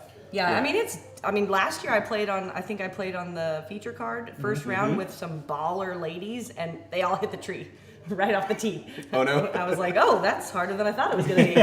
So yeah, I kind of got. So you weren't looking forward to going after watching that? I was like, ooh, yikes. Yeah. So, but I like the change, and I like the change on 18. It's not new from last year, but it's new from the year before, and that's a really good change. It gives people the choice. Yep. To either go for it or lay up. Yep. I really like that aspect. I like that 18 comes into the risk of I can lay it up and be guaranteed the par, or I can run the green, and it's not out of the question, right? Like you're not sitting there going like, I can't get to the green at all. This is, the choice is not made for you. Yeah, in previous years you had to throw it like $300 or 300 feet on a dime to get the birdie from the gold pad. Yeah. So yeah, this one's much more scoreable, and I like that decision-making process coming down the stretch. Yeah, absolutely. It's also good entertainment. I mean, people love watching people go for it. Nobody likes to watch everybody lay up. Right. Yep, absolutely. I mean, and also you have the crowd right there next to 18, and when you hit it, there's that rush of and you're like, okay, that was good. Yeah, that's. And then you get to go make that putt. Right, and then you have to make that putt with everyone watching. The putt becomes twice as long. Yeah. Oh, I believe it. Okay, so most important, difficult question of the day: waffles or pancakes? Neither. I like grits, man. Grits. I'm not really into one on the board for grits. I'm not into sweets in the morning. Okay. Fair. Okay. I like grits and avocado with some eggs. Okay. And then question: how's the arm feeling? It's good. It's a little bit, a little tendonitis still happening. By the end of the season, starts to get all those overuse injuries start to come up. So I've been trying to take enough rest and keep track of it, and make sure I warm up before every round. And it's crucial. Yep, it's there. It's hanging out, doing its thing. It's still attached. How you doing there, bud? Do you have a favorite caddy? Steve Ernst, and actually he's gonna be here in like 5 hours. Awesome. So he'll be here for MVP and You'll GMC. Perfect. Steve is my buddy from the caddy from the Natty. Okay. And Does he have a Natty Caddy shirt? Like, I feel like that needs to. I know, right? That'd be nice. No, he's the one who wears those caddy bibs, though. It's got my name on the back. Yeah. I've seen Yeah, those. so I've seen those. he's great, and he's like really into it and takes it really serious, and Yeah. like does a lot of things prior to the round to make sure everything's prepared, and then he's just like a solid vote of confidence out there. Perfect. Yeah, I love seeing him wear like the PGA golf like caddy It's an uniform. awesome look. It's He's a great dude. I love it. For the record, I know some people may think that I make him wear Not that. at all. No. He straight up was like, "Look at this thing. It's awesome." Like it was Yeah. his. That was his idea. That was his idea, and when I saw it, I was like, "Heck yeah, man!" Absolutely. Like, Yeah. it's awesome. He goes Absolutely. First time I saw that, I was like, "That's amazing." It's like such a good that's look. like we honestly, I would not be upset if that was like a thing. If there was like an official caddy uniform that had Yeah. like the name of the player and like stuff like that, I think it'd be great. But just we need caddies. We have to become more consistent, right? Because Yeah. like most people don't Yeah. have a caddy going. I'd have to carry an entire drawer of Yeah, caddies. right? I mean, that'd just be that'd be weird. lot of Okay, space. here's And your then one of uniform. each size. Yeah, correct. Okay, what disc was your first ace? It was a DX Cobra DX Cobra. Oh. Yeah. on a little sidearm flex line Of at course. Quail Ridge Hole 7, Okay. and it was blind. I'm gonna let you choose whether or not you want to answer this next question. Yeah, I don't even know why it's highlighted.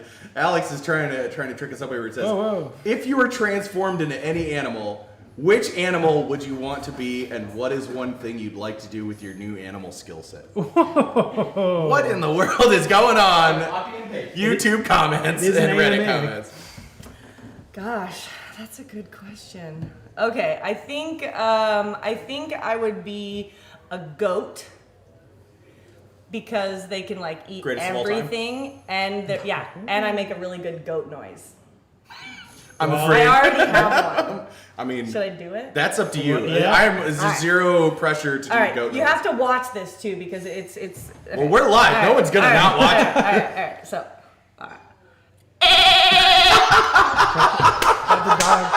That was amazing. so like That was I can 1,000% eat all better this than I stuff, thought it would be. and I'm like the greatest of all time at everything. That's incredible. So Oh, that would be. Good answer. that's a Good answer. fantastic answer. Oh goodness. Okay. Well, now we get back to go to boring questions, I guess. We get that kind of stuff. What's your favorite understable driver? Relay. Relay. Okay. Easy. Yep. Easy. Absolutely. Easy. Next. Next. Is Player Raven jealous of Puppy Raven? Yeah, a little 100%. bit. Yep. Yeah, I mean, we spend a lot more time like- giving. Look at how cute Puppy this Raven Raven rubs. Raven, person Raven is a cute dude, but I mean, you can't beat this like cuteness right here. Like, look at that. Adorable. Yes. What are your top 3 favorite states to play disc golf in? Good question. I mean, can I just say the whole East Coast? Yeah. Sure. Yeah. You can All just- those states. Yeah. You like Good East Coast golf. golf? Is it like weather? Is it just time of the year Woods. that we end up? Woods. Ah, yep. Woods. That'll be it. Yep. How did the transition to throwing MVP go? Great, easy, so many choices, great company, good consistency in the molds. Yeah, it was easy. I became a better player because of it. Awesome. We have a paradox question already. Oh man, people are ready. What is your max distance on the paradox? That may not be a thing you know. I actually not. don't really know that, but I imagine it's somewhere around 250. Yeah. It's about how far my mids go.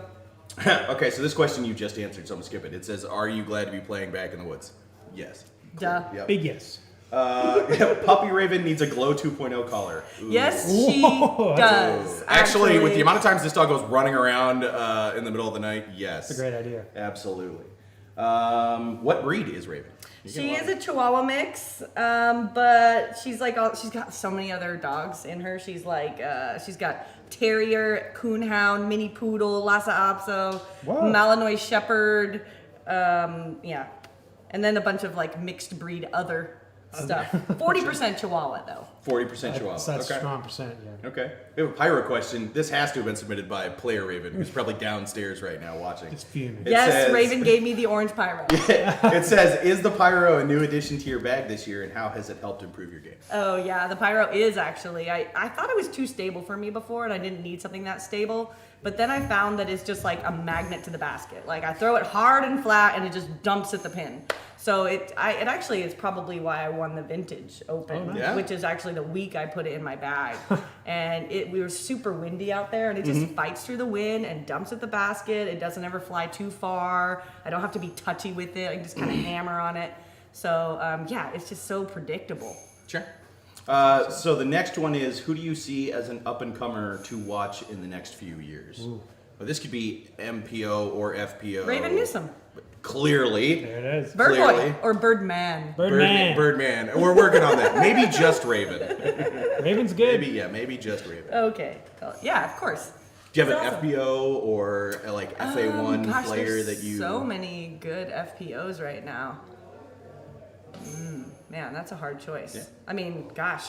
There's Pick your own competition. There's is the so question. many of them. I mean, honestly, all the European ladies. Yep. There's so absolutely. much talent coming out Yeah. of Finland and Sweden right now. Yeah, that is one of the unfortunate parts about COVID, right? Was that restriction for travel is really, I mean, we understand and we get it, but it's very frustrating because honestly, Europe has some incredibly good golfers, and Americans, really do need to we just need to have them come over here, and we need to be able to go over there and play golf. I mean, I know I personally miss watching, Konopiste.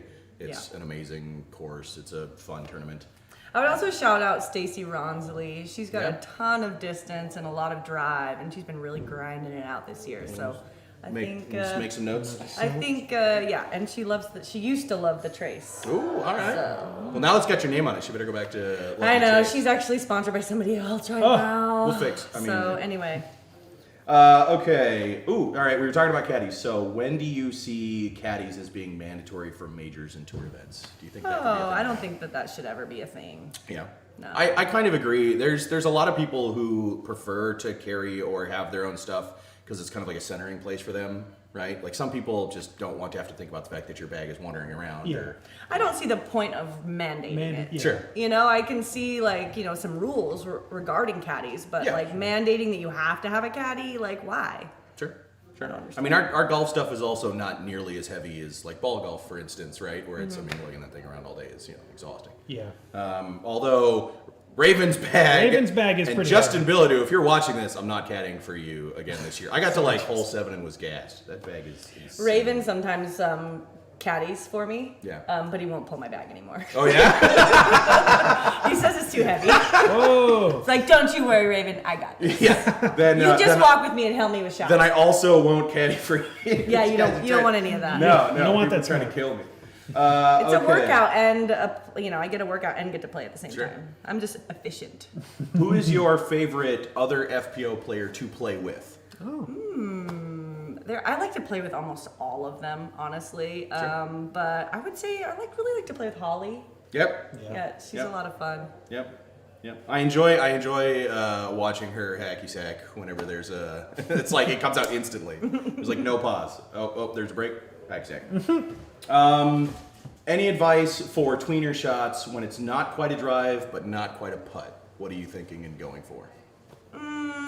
Typically for something like that, when I'm trying to control power a bit, I just throw standstill. I club up, I club to the upper whatever that I was going to throw, and then I just throw it standstill with touch. Sure.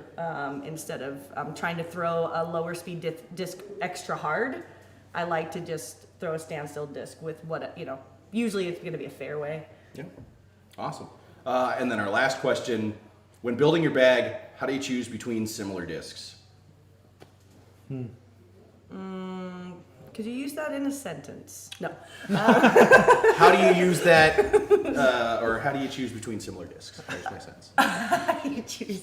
Well, I try not Like, to have I try not to have discs like molds that are too similar in my bag. Yeah. You know, I try to have like such a wide. I like to have very overstable all the way to very understable without a lot of overlap. Sure. But when I'm choosing the disc, initially it's usually it's through practice rounds. Sure. So You you're know, picking like hard slots. Like this is definitely going here. Yeah, Not and- trying to get something maybe like it. Yeah, I'm definitely not trying to have any overlap. And if I need something slightly less stable than my main one, then maybe I'll drop the weight down, or I'll drop to a different plastic that I'm aware of that is less stable. Pro tip, AMs, right? If you're like, man, I really wish I had this, but like slightly less stable, lower some weight. Yep. Yeah. Don't need to throw 175 all the time. That's not, I throw a 151 fission photon as a bomb. I mean, you're throwing one like 170s-ish Yeah, class, 168 to 172 is about Yeah. what I'm at, but I'll drop it down to 165s or low 160s if I need something for Yeah. like a little less stable. Yeah, absolutely. Yeah. Especially out here at Maple. Oh, I mean, yeah. I could throw my super beat-in stuff through the woods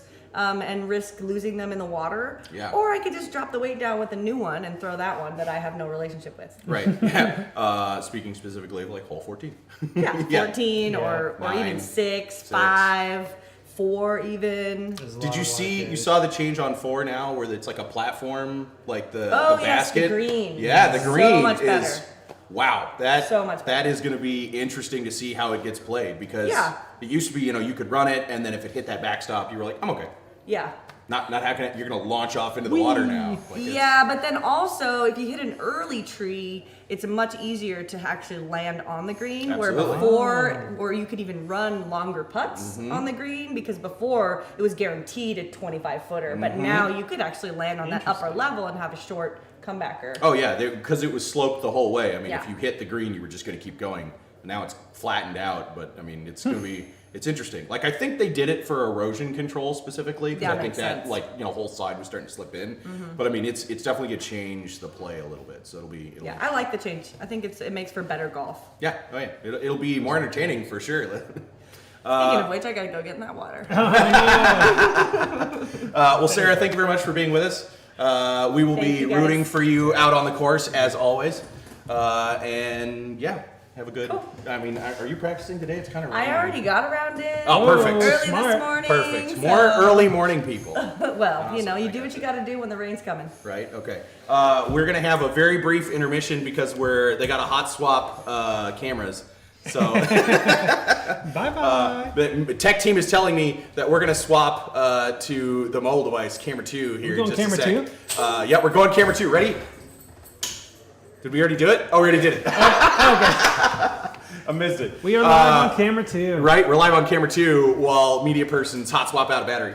Okay, I am going to see about getting. Do we have another giveaway ready to go? Do we? We do not have another giveaway. Okay, we don't. It's good timing. Oh, it's fantastic, fantastic timing. I'll go ahead and do some general questions while we're waiting. When are we going to hear Andrew's sexy voice on post coverage? Andrew's sexy voice. That's the first time I've heard that. That's got to be Kendra. But it probably is. Shout out, Kendra.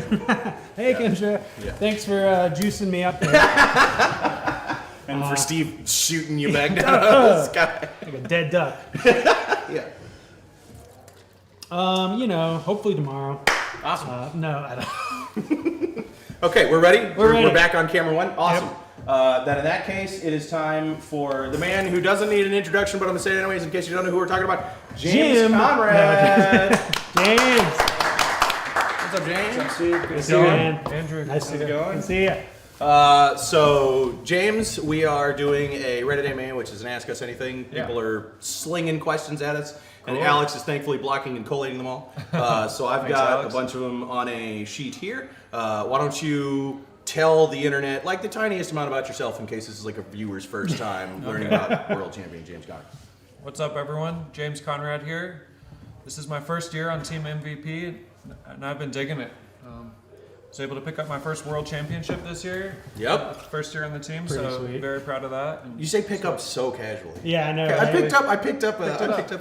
It was there. Yep. Fantastic. Yeah. So we have a bunch of questions. I'm going to do my best to burn through as many of them as we can, but if we don't get to them, I apologize because there are a lot of them. So we're going to start James with is pretty one. popular. I mean, I'm sure you've answered this question hundreds of times. You can just tell me no, I'm good if you want to skip it.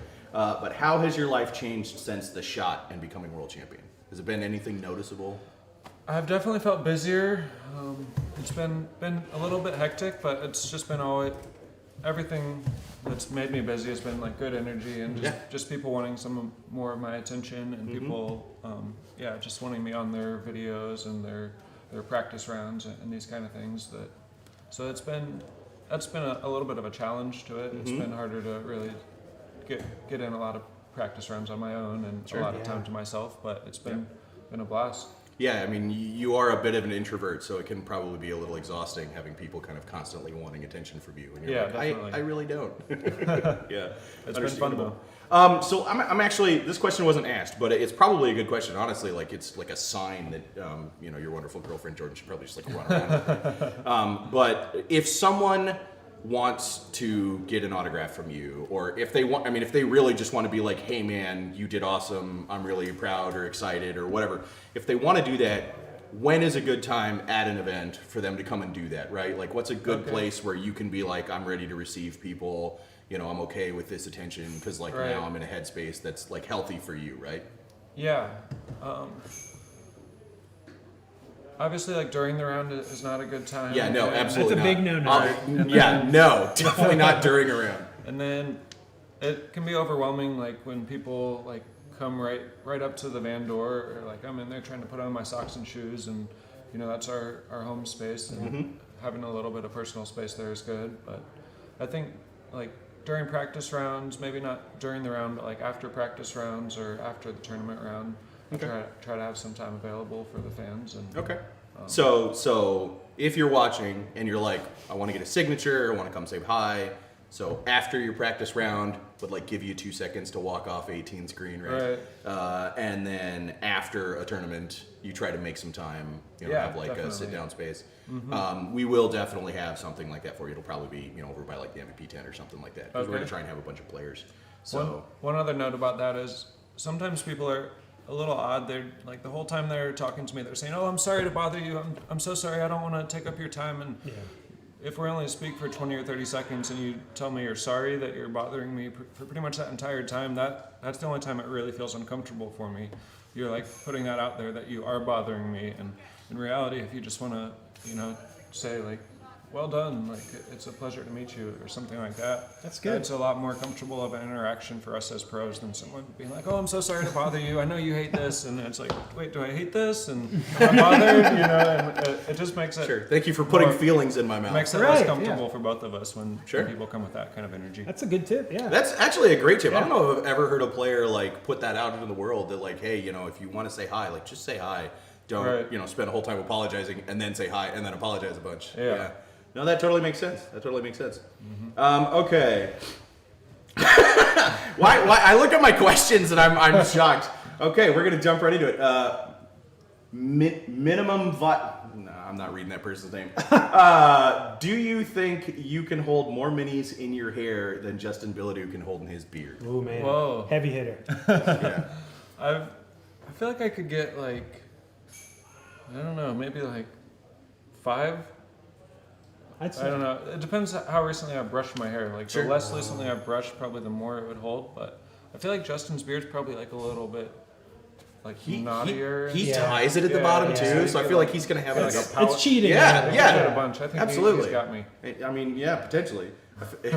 Fans, get us in the comments. We're gonna have to, this is the challenge we're gonna have to do. Yeah, media team next. Right. Yeah. Right. Okay.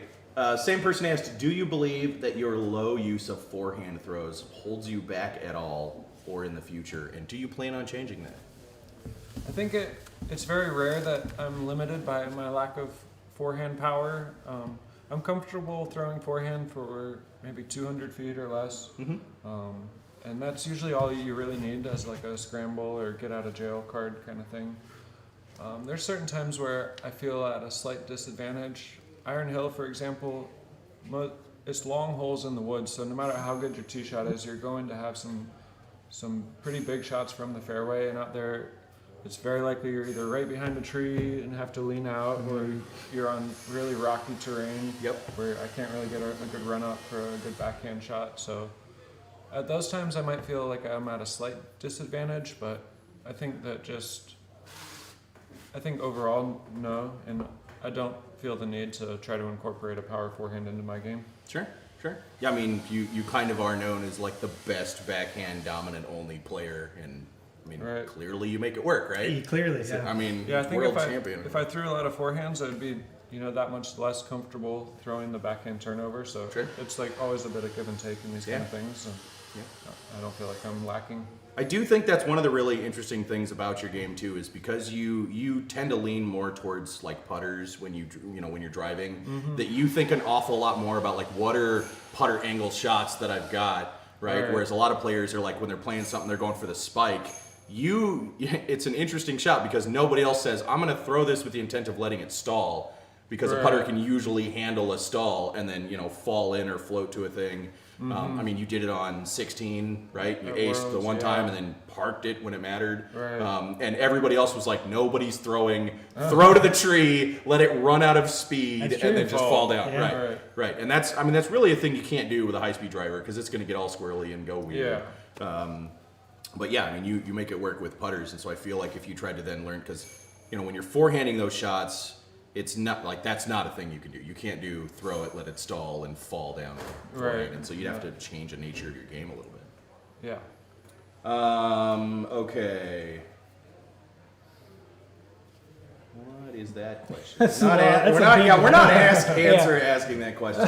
How do you prepare for tournament day? Day of tournament, I try to just kind of have a relaxing morning. Try to have a good breakfast. A lot of times Jordan will make me something nice. And try to just kind of quiet the mind and maybe do some stretching. Nothing too specific. Just try to be as comfortable as I can and have my body feeling as good as I can for the upcoming tournament. Do you have any music ranges that you go for? If I'm just hanging out like here where we're camped at the course, not usually any music in the morning. If we're driving to the course, sometimes I'm trying to think what we'll put on. Sometimes like some Gary Clark Jr. Pretty much anything. Usually something a little bit upbeat, kind of get you pumped up a little bit, and Sure. yeah. Okay. You're not Kevin Jones in it with the speaker in the middle. No, that's not your bag. No. Yeah. I enjoy an EDM show sometimes, but Yeah. doesn't come on in the car too much. Sure. Okay, hardest question of the day, right? You probably heard it Here it already. is. Waffles or pancakes? We've got one vote for grits, so Okay. neither Grits is an option. like other options are available, but you're. I think pancakes. Oh no, I'm crushed. We're all You heard it here. I feel like there's a little more variety with pancakes. Sometimes Yes. you get like the banana pancakes or. I mean, you're speaking my language, so I can't get upset about it. Yeah, absolutely. You do banana waffles? All right. Okay, what is your favorite road grub? My favorite, like, just fast food, like, long road trip is probably Taco Bell. Yeah.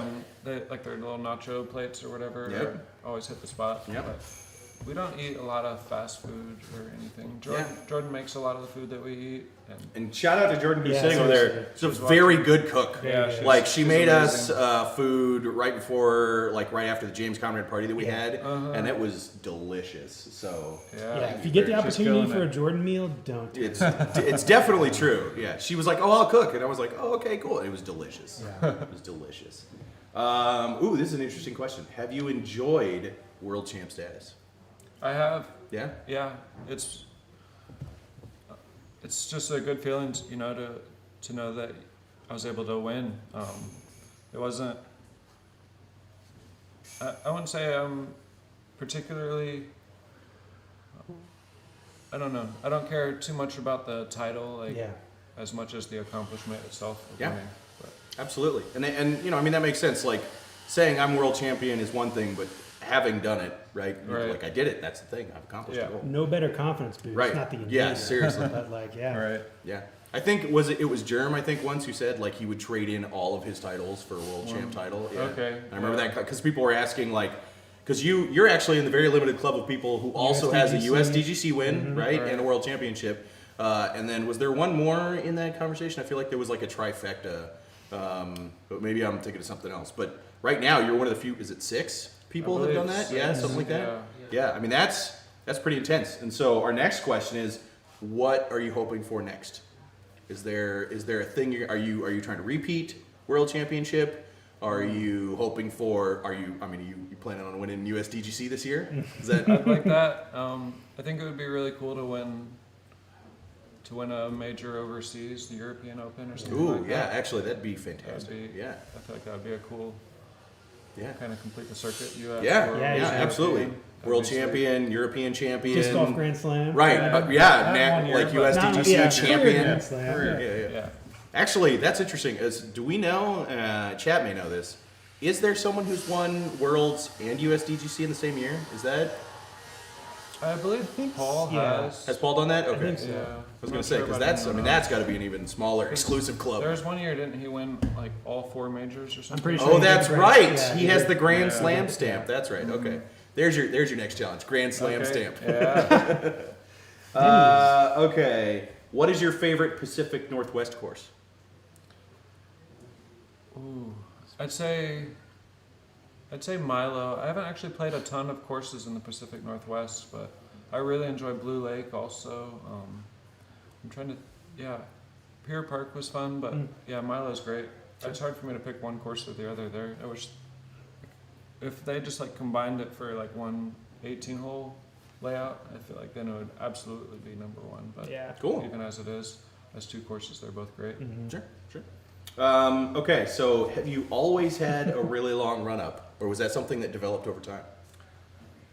I'd say I developed that in high school. I can't really remember how I threw before I was in about high school, but back then I was in cross country and track, and I feel like I was just used to running. And as I was trying to, learning how to throw far, going through puberty and everything, I just was like, I think if I run a little faster, I might be able to throw a little harder. And I mean, it worked out. The rest is history. the timing really clicked for me, and just felt comfortable that way. Have you seen that the photo? I think that was up. I think it was 2 tournaments ago of you just completely off the ground.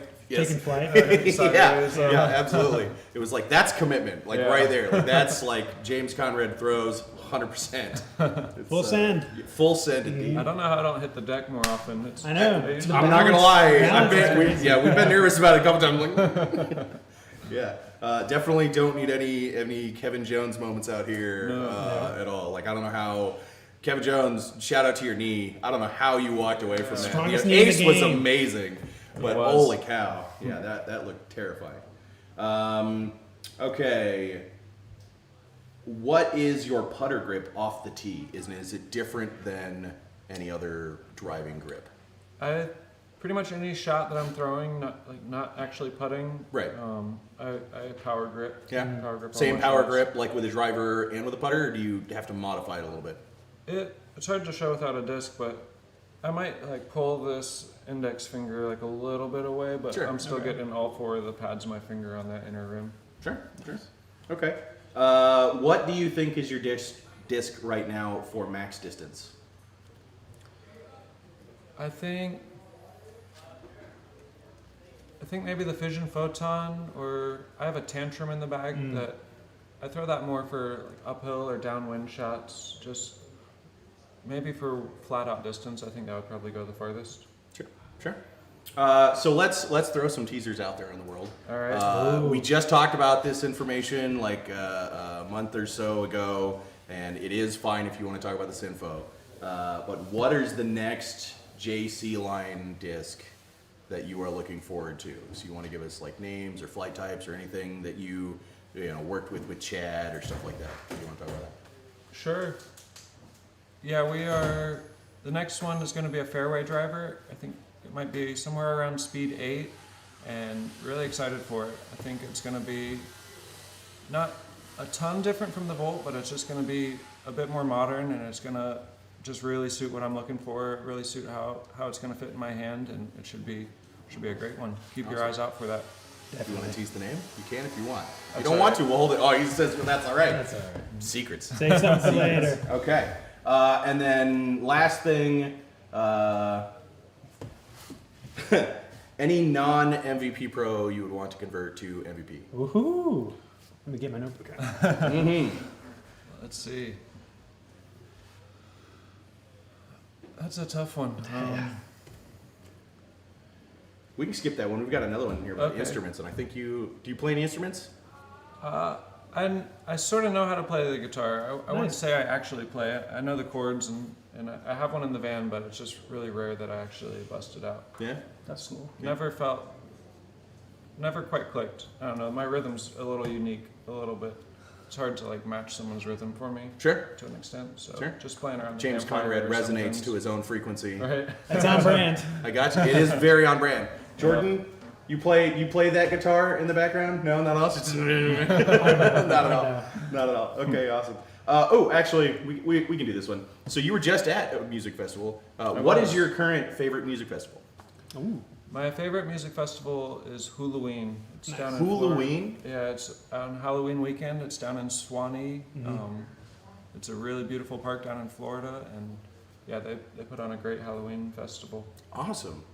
Halloween Music Festival sounds awesome. Yeah. I've heard nothing but great things. Is that about Burning it. Man in the Dark? You just masks and Spooky Man. Right, Spooky Man. Yeah, there we go. Awesome. Well, James Conrad, thank you very much for being with us. Thanks, Steve.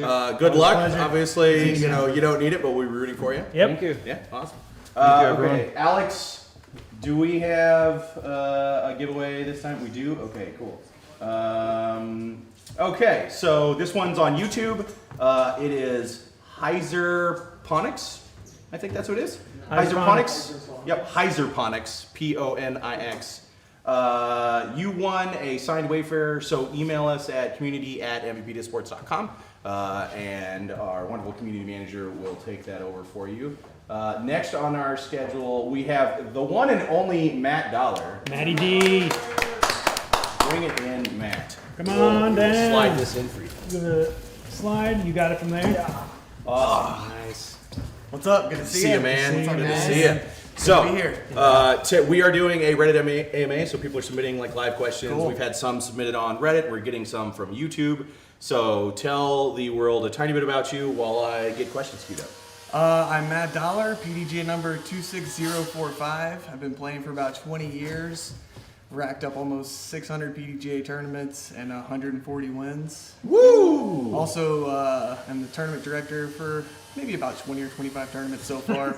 Has his own disc golf property now. I do, yeah. I have, my wife and I bought a house last year and designed an 18-hole course. It's up and down through the woods. We call it Dollar Hills. Nice. And, it's a lot of fun. Yeah, everyone's dream. absolutely. Also, currently team MVP captain. Yes. Yes. Yeah, Matt helps us out a lot. Thank you very much for that. Yeah. And let's get into it. So, as a fellow, this is from, sorry. Why now we're just getting trolled. This guy's name is Banana something. I'm not going to Took you long enough, Banana. Yeah, I'm not reading the rest of it. It's an Arrested Development. Oh, okay. I'm still not reading it. As a fellow overhand, tomahawk mostly, I'd love to know what you do to take care of your shoulder. So a long time ago when I started throwing the overhands, I feel like it was a little different and I was using my shoulder. But as I got older, I basically started keeping the disc up here by my ear. Instead of having a swing back and forth, I just kind of lock it in, get my shoulder moving forward, and then it's mostly just from here down. So it's actually a little more pressure on the elbow. And I've never really had any shoulder issues from the overhands. It's definitely not the fastball that it used to be, because Sure. when I was young, it was just, all out as fast as I could throw it. I pitched back in the day, and so it was very comparable to that when trying to throw the fastball.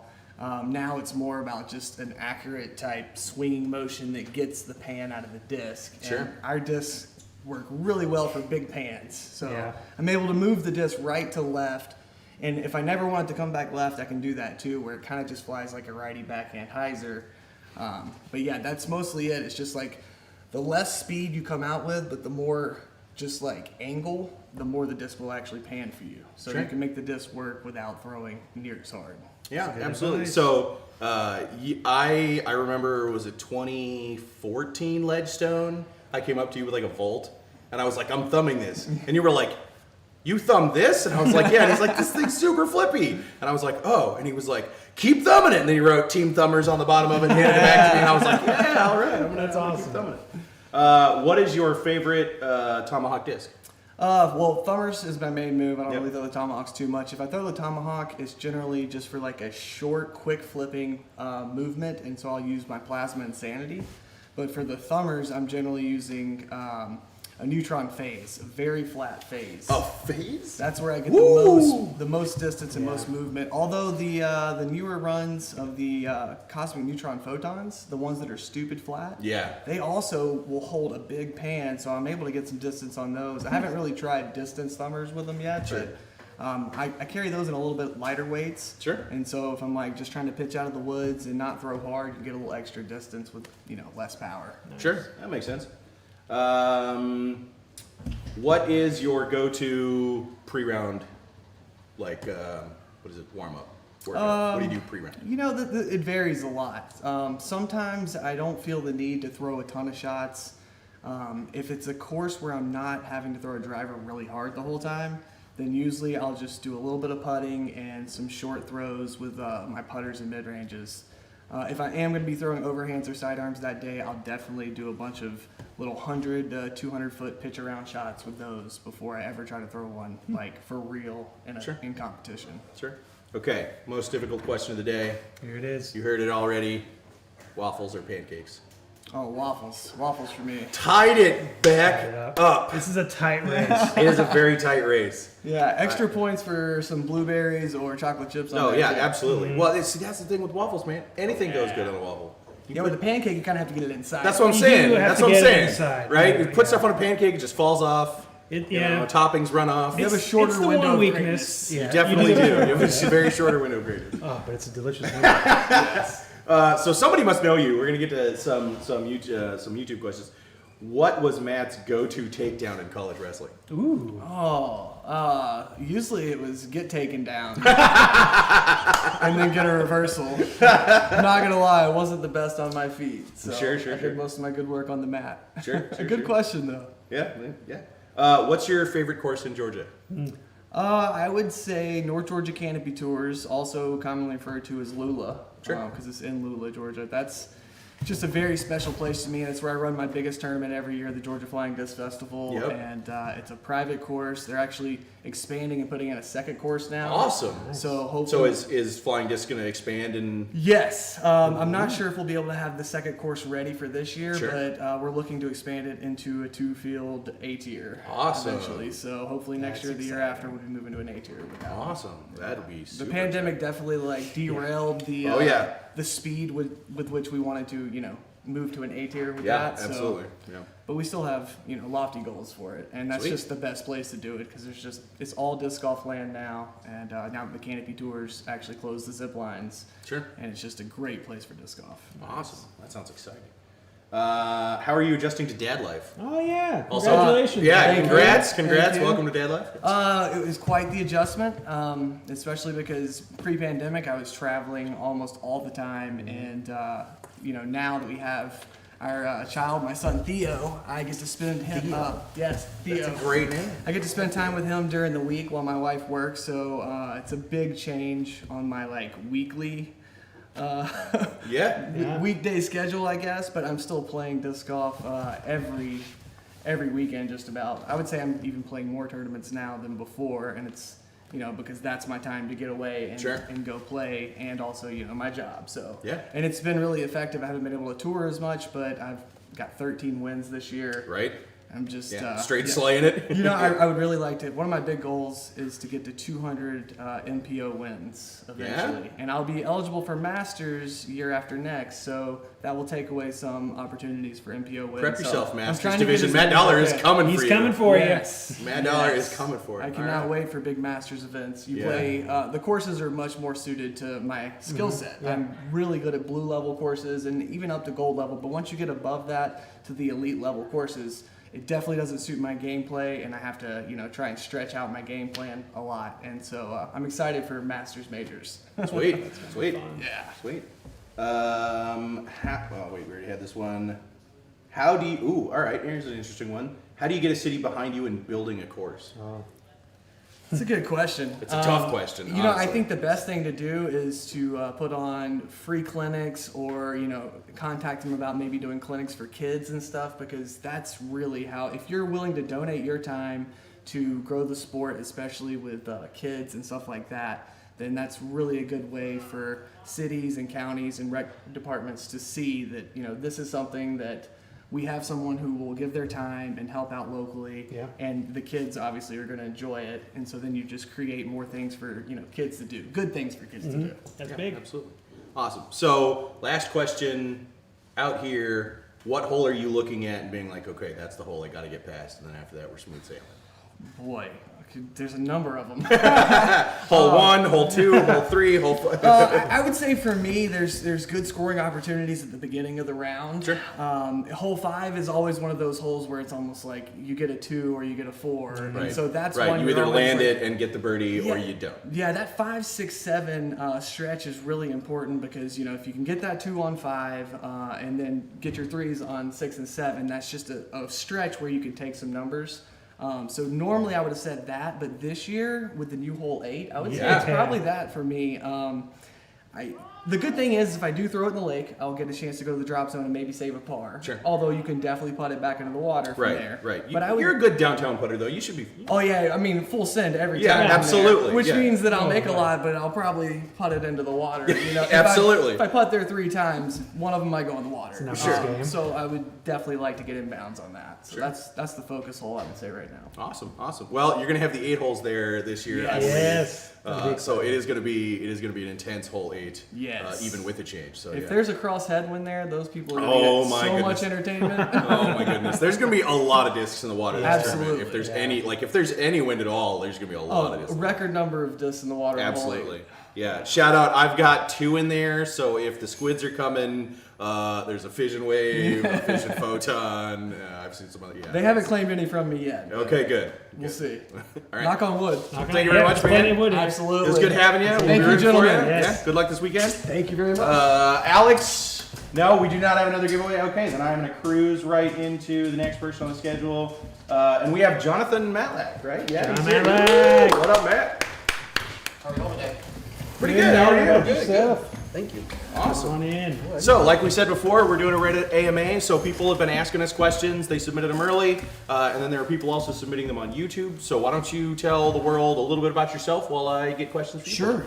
So I started playing, I guess 2007, 2008-ish, playing amateur tournaments and stuff locally, primarily in the southeast, and then having known Matt and some of these, I've known Matt for 20 years. We wrestled together in high school.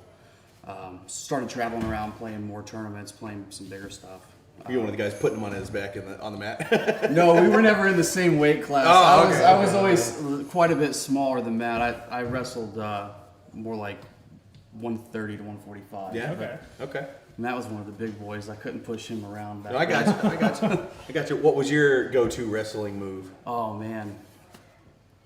I called it a Cochrane, Okay. but it was kind of like an ankle pick off the whistle, except I'd basically take my forearm and try and break your face and just catch your ankle. It wasn't very nice. No, it didn't. It wasn't very nice, but it was very effective. I was about to say that sounds what it's all extremely about. effective. It was extremely effective, especially if you got it off the whistle without getting caught. Sure. It was Yeah. pretty much a timed move. I believe that. Okay.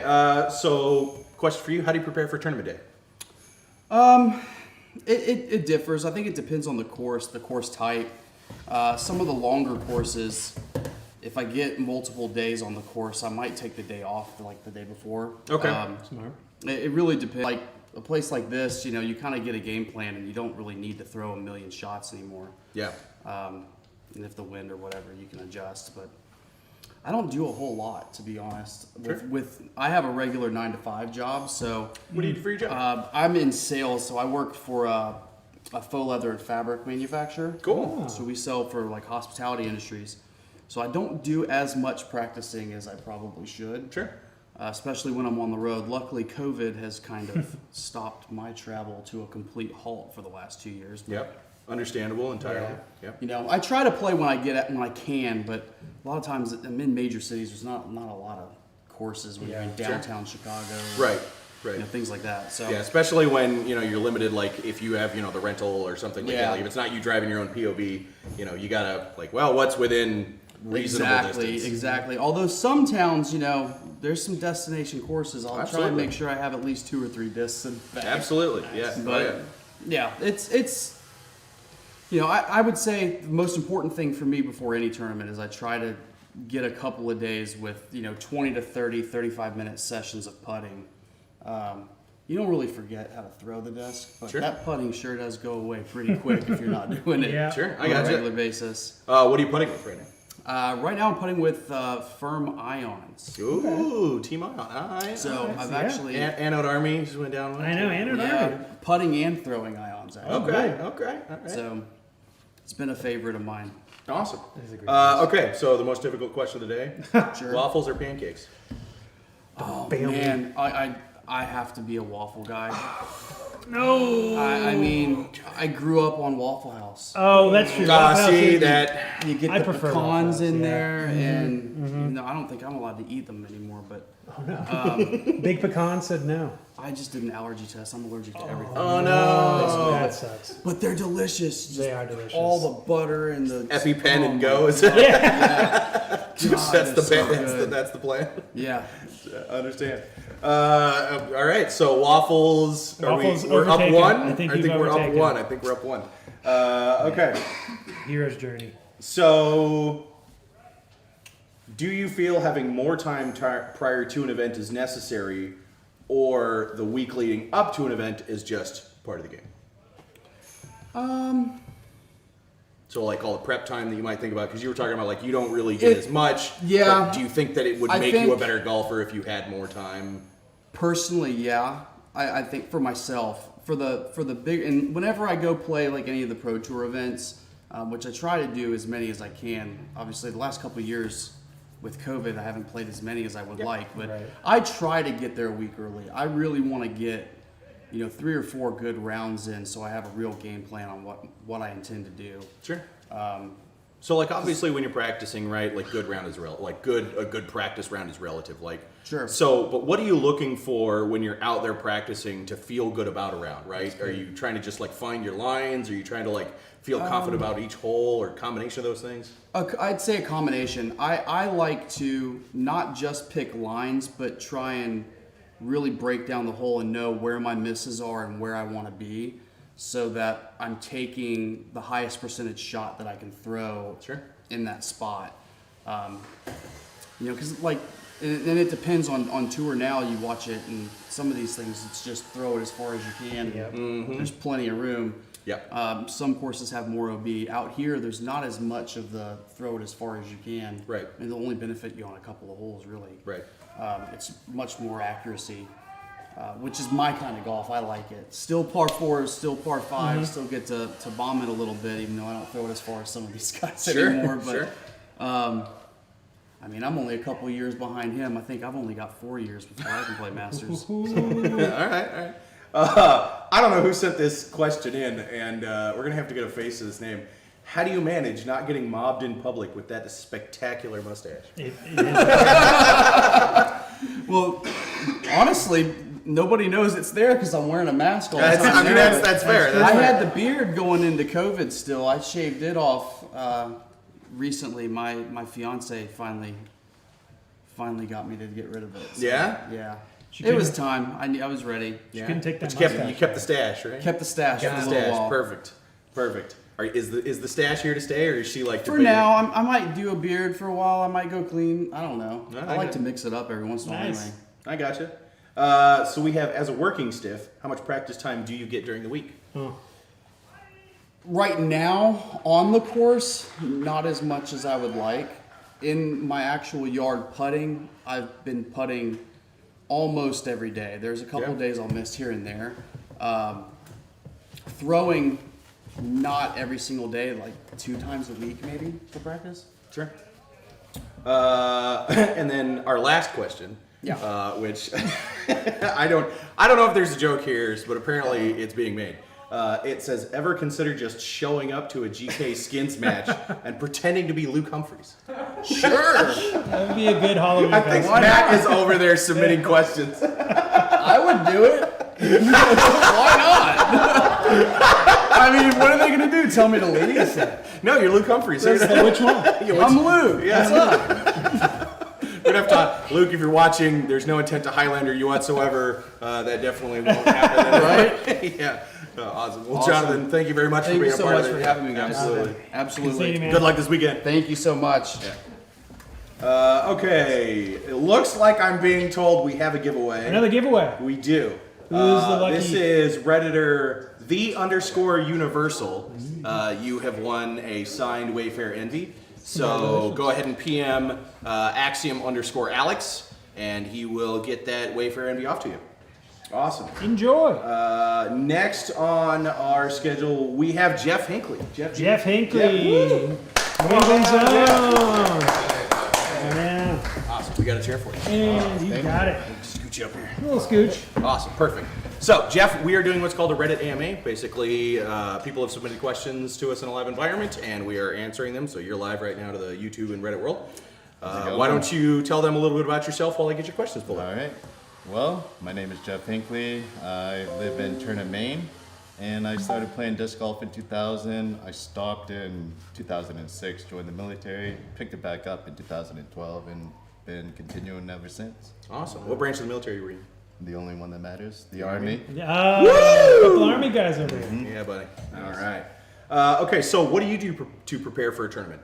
To prepare for a tournament, I like to do a very strenuous putting routine. I'll start from anywhere 5 to 15 feet and then slowly work my way back. And then I have my +1 now, Erica Turner, and she helps me. She tells me what I'm doing wrong and helps correct me. Awesome. That's big. That's a big thing to have. It's huge. Yeah, especially if you can get honest feedback. Yeah. Right? Because like Yes. sometimes people don't want to tell you Right, they know it's terrible. like, just tell me the truth. Yeah, I can absolutely. handle it. That's good stuff. That's an important one to have. Good job over there. Okay, which mold is currently your go-to? Like, what do you? This is like I feel secure in this all day long. Oh man, I really like the new. What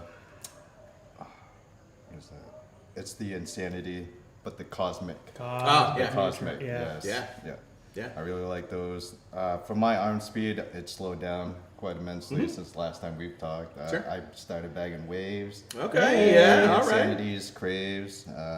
So I'm on the little more unstable, so to speak, train, and I'm enjoying it a lot more. Sweet. Yeah. Nothing wrong with that. I'm in the 150s class range nowadays to get my distance. Oh, I'm man. dropping down to the mid 160s for my distance game now. All So right. it's nice.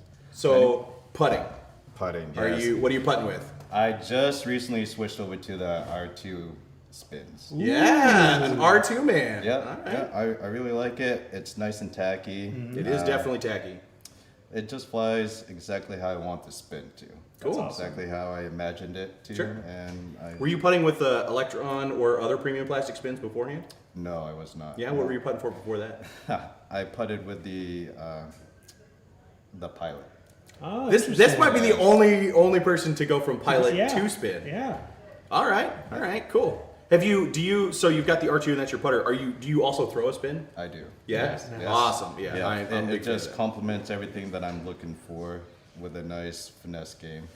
Awesome. Okay, let's go. What was your goal for 2021 season, if you had one, and do you think you got there? So I'm gonna start off by saying I did not reach any of my goals that I wanted to this year.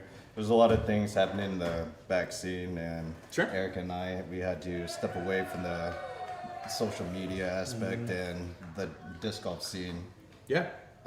from time to time, and Yeah. just focus on family and what.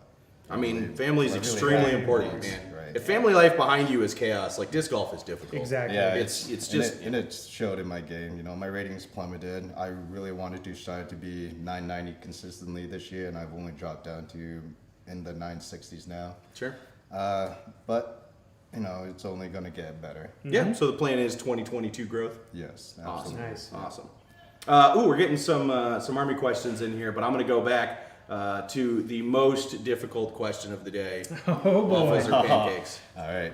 So I've heard many answers, and I have to be a Pancake Man. Pancake Man. No, we're back even. I just like being able to put ingredients Yes. into. That. Oh, you layer. Yes. Oh, all right, Superior. all right. What ingredients do you put in your pancake?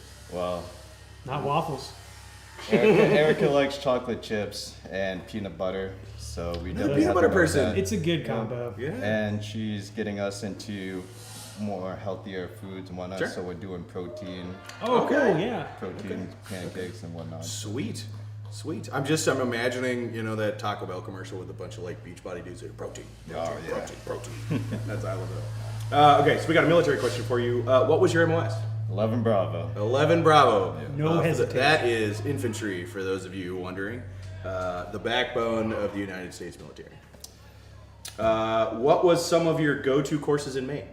Or what are some of your go-to courses in Maine? SMV for sure. What's SMV? SMV is Stephen Mills View, Okay. and that is right in Turner. Okay. And it's only about 15 minutes from us, Oh wow, really? That's okay. sweet. That's real close. and I enjoy it. It's primarily wide open, but now Tim Mower, the owner, he's extended holes and put new pin placements in, so it's made it a lot more challenging. And the wood holes are a lot more to where they should be, I feel. Nice. Cool. Awesome. good to hear.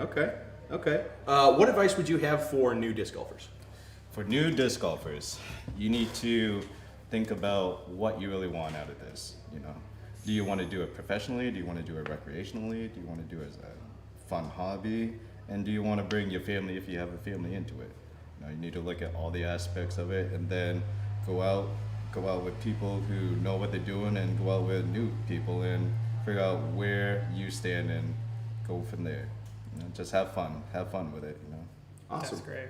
Awesome. Okay, what was one thing that really changed your mentality from being an amateur player to being a pro player? Mentality-wise, I would say I feel confident. I feel confident in being able to push myself past my limits and allowing myself to be beat down by better players and be able to pick myself back up and grow from that. That's grow from the huge. experiences. Sure. So this weekend, you're at MVP Open. What are your goals out at MVP Open? Do you have like a hole that's really like, I got to get past this hole and then I'm good? Every hole. That's a tough. Yeah, I'm saying, well, James I'm gonna Conrad try hole. to minimize my OB strokes. Minimize OB strokes? Yeah, if you look at my record in the past, I've gone OB too many times where Sure. I should have just, done the right thing and just gone right up the gut instead of trying to mash it way down. So girlfriend's job this weekend is to shout, "Don't go for it!" in the back every She's time. been doing it. Every Don't time. mash. Yeah, this is not the one to run, Jeff. Okay, I got you. So specifically out here, right? You said every hole not doing OB is your thing, but do you have a hole you like? Are you like, is there a hole you walk up to and I'm like, I'm I ready? love hole one. Yeah, you love Because hole it's one. so intimidating and daunting. It's like, all right, man, you have all these friends and strangers watching you, and it's like, I want to perform to my best. And I don't want to throw it down. I don't want to throw it directly into the water. And I don't want to go way off to the right either. Sure. Bail out point left or just crush it straight ahead. Sure. What are you throwing off hole one? I like to throw teleport when it's a tailwind, dimension when it's a headwind. Okay. He uses big boys. No. Whoever asked this question, Sarah Hokom earlier said that she could do an impression of a goat. Don't ask how we got on that goat. And someone asked, can Jeff also do an impression of a goat? The answer is no, unless you want to for some reason. We're not doing that. Okay. Sorry. Next time. Yeah, no, we're skipping that one. Give us our best. There's. I guarantee it's someone like sitting downstairs who was just here. Like, I'm gonna get Jeff. Okay, so other than MVP Open, what's your favorite tournament of the year usually? I really like GMC. Yeah. Yeah. I didn't get into it this year. I'm bummed, but next year we'll be back. Yeah, But I like the two courses side by side and the polar opposites, and it requires you to have the best tournament of your life, I feel. Sure. Yeah, GMC is a tough one. Sarah won it 2 years ago, I think, or I last. believe so. I think it was 2 years ago. Yeah. Yeah, and I think that was her first team MVP MVP major win. LGBT, And yeah. she said the same. She was like, "These. I mean, it's such a tough like tournament. I mean, it's You win that, you're a true champion that week. Yeah, you're absolutely. the best disc golfer that week. Yeah, For absolutely. sure. GMC is. I think also GMC is one of the ones people really like to watch. Yeah. Like it's just a good. I mean, you know, like you said, polar opposites. Like you get to see a lot of different shots being made, and players have to really think about what it is they're planning on doing. It's not just if it's wind, if it's woods. It's. I mean, it's everything. Exactly. So yeah. Awesome. Well, Jeff, thank you very much for being Thank with you, us. Steve. Yeah, we had a good time. Good luck this Pleasure. weekend. Thank you. And Alex, do we have another giveaway? I think it's. I believe he's giving me the no. Okay, never mind. No giveaway. No giveaway. Oh, what a bunch of Grinches we are. Boo. Okay. Then I think we have Dan Brooks Wells. Dan Brooks Wells, you are here. Yeah, awesome. Dan Brooks Wells, welcome to the scene. Thank you. Awesome. Appreciate you. Dan. Guys, Appreciate you. it's been a long day for you guys. Thank you. Come bearing gifts. Awesome. Cheers. I'm so Cheers. hungry. Cheers. Cheers. Oh no. This was a terrible choice. What was I do with this? What are you talking about? That's how I eat them. It's not how everybody's pronounced. It's wasting if you don't eat it like this. All right. Okay, Dan, for those of you that don't know, this is Dan Brooks Wells. Dan, we're doing a Reddit AMA. People are asking questions. Then we're doing them live. So why don't you tell everybody a little bit about yourself and I'll pull up your questions. All right, Dan Brooks Wells. I started playing in 2012. Started playing professionally at the end of 15, really started in 16, and it just took over my life. I played baseball in high school and college and needed to find that competitive sport, and disc golf had that, and it had the community, which really kept me in it. So that's really what disc golf is all about in my eyes. Yeah. Awesome. Yeah. Awesome. Community's So so big. we have questions for you. Yeah. And this is from user Playmore. Okay. Hopefully, did you submit your own questions? No. Oh, okay. Because it This looks one's like you from did. someone called Yeah, Dan this is from Brooks somebody Wells. named Dan Wellsbrooks. Okay, it's not you. How did you end up with the best Tour Series stamp in the game? And also, any clues as to what molds the next DBW Tour Series disc will be? Best stamp in the game. So again, this is all community based. I was up in Syracuse at the time, and I met a graphic design artist, Corinne Falcone, who exclusively throws MVP as well. And she offered to do the stamp for me, and I had the running bear in mind. So when I was in college, I don't know how many people actually know this story, but I was playing by myself and I got chased by a bear. So that's where that comes from. And Legit? I was chased by a bear. That's awesome. Yeah, I saw it, said something that I shouldn't say, and Not on camera. dropped my bag and started backing up. Then it started like trotting at me, and then I just God. took off down the path. Yeah. And everyone says like, you're not supposed to run from a bear. I'm like, What I mean, else how you many gonna people do? wouldn't what are run from you? a bear? Yeah, what are you gonna do? I'm running. Oh, Yeah.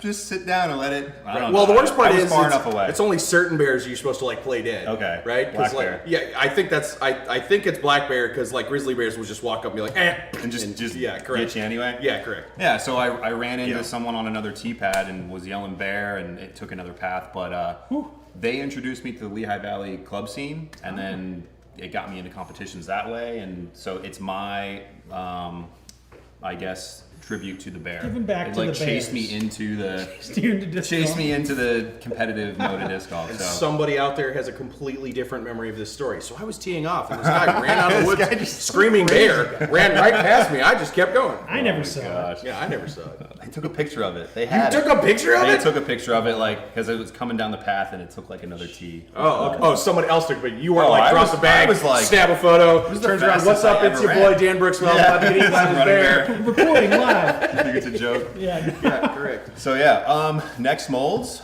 I have. So the stamp 2021 is made. I'm waiting for the disc to come in. I got it on. Yep, glow reactors, which I love. My Nice. glow reactor. Pyros. You all know I love pyros. And then I have some putting putters as well as like ions and the new R2 stuff as well. Cool. Cool. Very cool. I would love to see it on a fireball though. Yeah. Ooh, that'd be nice. Plasma Chad, fireballs. fireballs. Yeah. Lots of people Fireballs asking for next? fireballs. Fireballs. Yeah, fireballs. Okay. It's, user Jason or Feist. Oh no. Wants to tell you you're their favorite. Sweet, you're my favorite.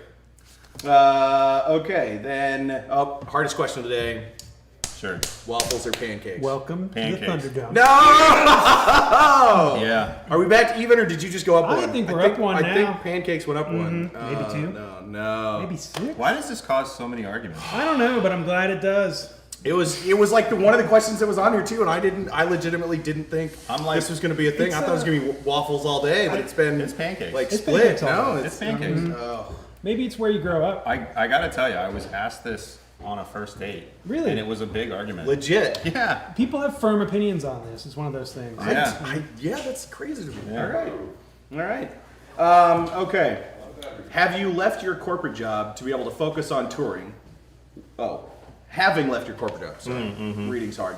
Having left your corporate job to be able to focus on touring, what have you seen improvements in your game this season, and what goals do you have for next? Yeah.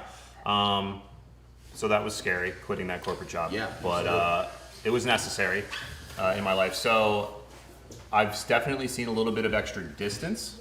Understanding nose angle was a big part of that.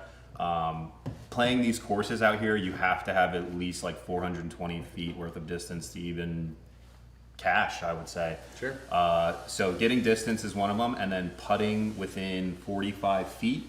I've become a lot more confident from 45 to, right before the circle starts. And then obviously, if you're not making like 80% of your inside the circle putts, you're not really competing out here. Yeah, absolutely. Yeah. So that We saw you yesterday. Shout out your Instagram. What is that? They're not following you on Instagram? at Dan Brooks Wells, keep it very simple. And Edmund Brooks Wells. At He's Dan got Brooks Wells, no he's- spaces. No spaces. Yeah. No hyphens. No hyphens, nothing. Okay, Very Dan simple. Brooks Wells. Nice and easy. You've got video of the new prototype Portal version 2 that we were doing, and I was Yeah. watching you like practice putt while we were warming up, and you were just nailing putts. So it's clear. It feels putting. good, yeah. Yeah. And I think because I've been focusing on disc golf instead of having something else to do, work-wise, Right. being able to go out every day and putt, like the consistency of it, I don't really think about it much anymore.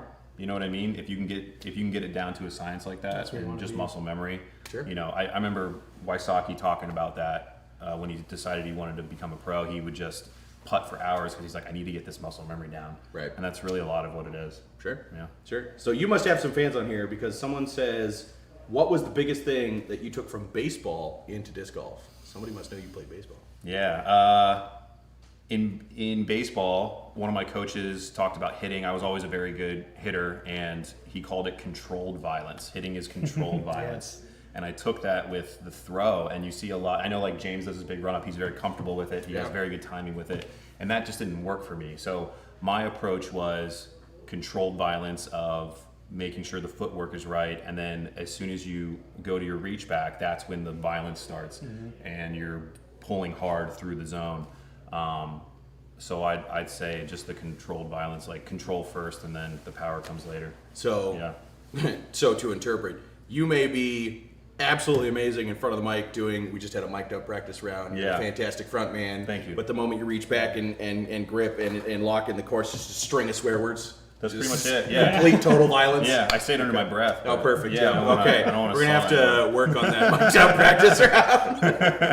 Perfect. It's a lot of editing. Yeah. Perfect. Yeah, I can imagine. We'll fix it in post. You got to make them work, you know. Where's the second part? Was there anything else to that?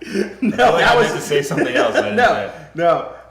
And then we've got again. So Sarah got asked the question, "Can you do an impression of a goat?" Or it was what animal? And then she said she could do an impression of a goat. So now people are getting asked to do impressions. Apparently, people want to know if you can give us your best impression of a bear.